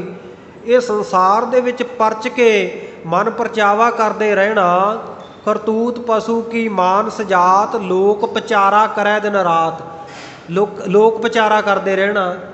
तो सतगुर सच्चे पातशाह कहते इहदा लाभ कोई नहीं, रंतक मात्र भी रंचक मात्र भी कोई भी लाभ नहीं। त्यों ही यह मन के शौक, हाँ मन के शौक तो हो सकते हैं। जिवें बहुत लोग है जे उन्होंने कहे ना भाई भी गुरमत दे विच नच्चना कुदना मना है, कई ना देखी तो दुमालियां वाले सिख, किरपाना वाले सिख, तो वो डांसरां नाल स्टेजां दे उत्ते इन्नी शर्म नत्थी हुंदी है, वो अपणियां धीआं दी उमर दियां उन्हां नाल नच्चण वालियां बीबियां दे नाल जाके स्टेजां ते नच्चणगे। निता प्रति तुसीं भी देखदे हो अपने इंटरनेट ते मोबाइल दे उत्ते इदां दीयां गल्लां आउंदियां, भेज दिंदे है कि गुरमुख प्यारे कोई भी आह देखो जी की अनर्थ हो रहा। तो इस तरह ਦੀਆਂ ਜਿਹੜੀਆਂ चीज़ां ने सतगुर सच्चे पातशाह कहते ये मन के शौक तो हो सकते हैं पर गुरु का शौक नहीं है। जे उन्होंने वरजो इस गल तो आखणगे जी ये नच्चण कुद्दण दे विच की है, महाराज ने बाणी विच लिखिया तो है भी नच्चण कुद्दण मन का चाओ, नानक जिन मन पाओ ते ना मन पाओ। कहते महाराज ने लिखिया भी ये तो मन का चाओ है, तो मन का चाओ पूरा कर लेना चाहिए। गुरमुख प्यारे पुछण वाला होवे असी मन दे सिख हां कि गुरु दे सिख है। जे मन दे सिख हां तो फिर असी मनमुख है, जे गुरु दे सिख हां तो गुरमुख है। फिर अपनी गिणती तो उस पासे रखो ना, जे गुरमुख भी कहाउणा है तो मननी भी मन दी है, तो फिर गुरमुख प्यारे काहदे सिख है। कहणगे जी नहीं नच्चना कुदना ये तो एवें मन परचावा ही है। तो हाँ भाई ये तो सतगुर सच्चे पातशाह भी कह रहे भी मन परचावो, तो अगली तुक भी पढ़ खां, नच्चण कुदण मन का चाओ, इत्थों तक तो तू पढ़ लिया। पर सतगुर पातशाह कहते नानक जिन मन भाओ तिना मन भाओ। जिन्हां दा प्रेम है ना गुरु नाल, वो निर्मल भाव रखते हैं भी गुरु सानू वेख रहा है, गुरु ने साडा लेखा लेना है, ये गल की जवाब तलबी करनी है। सो सतगुर सच्चे पातशाह कहते भाई लाभ नहीं कोई इन्हां गल्लां दे विच, लाभ ना है कुछ रंच, त्यों ही यह मन के शौक। सतगुर सच्चे पातशाह कहते भाई ये तो मन के शौक है। कदों को समाप्ति करनी है जी दस दिओ।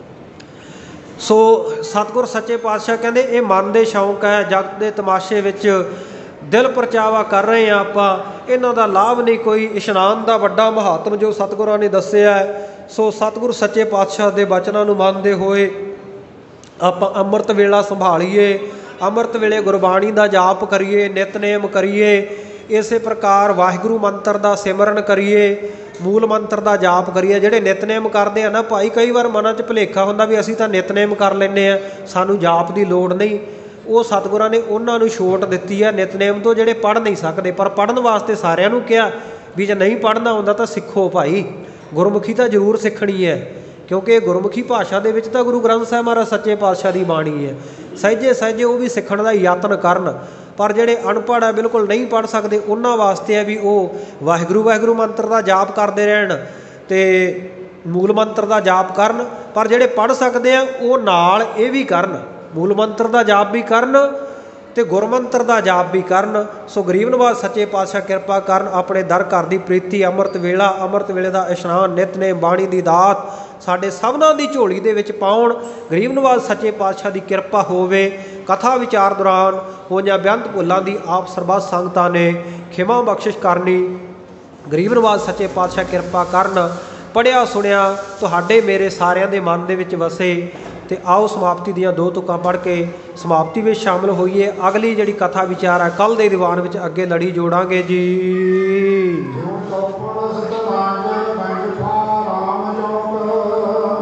लाभ नाई कश रंच, हे गोविंद हे गोपाल हे दयाल ला प्राणनाथ नाथ सखे दीन दर्द निवार हे समर्थ आगम पूरन मोहे मया तार अंधकूप महापयान नानक पार उतार आए प्रभु शरणागति कृपा निध दयाल एक अखर हर मन वस्त नानक होत निहाल। वाहिगुरु जी का खालसा वाहिगुरु जी की फतेह। तू ठाकुर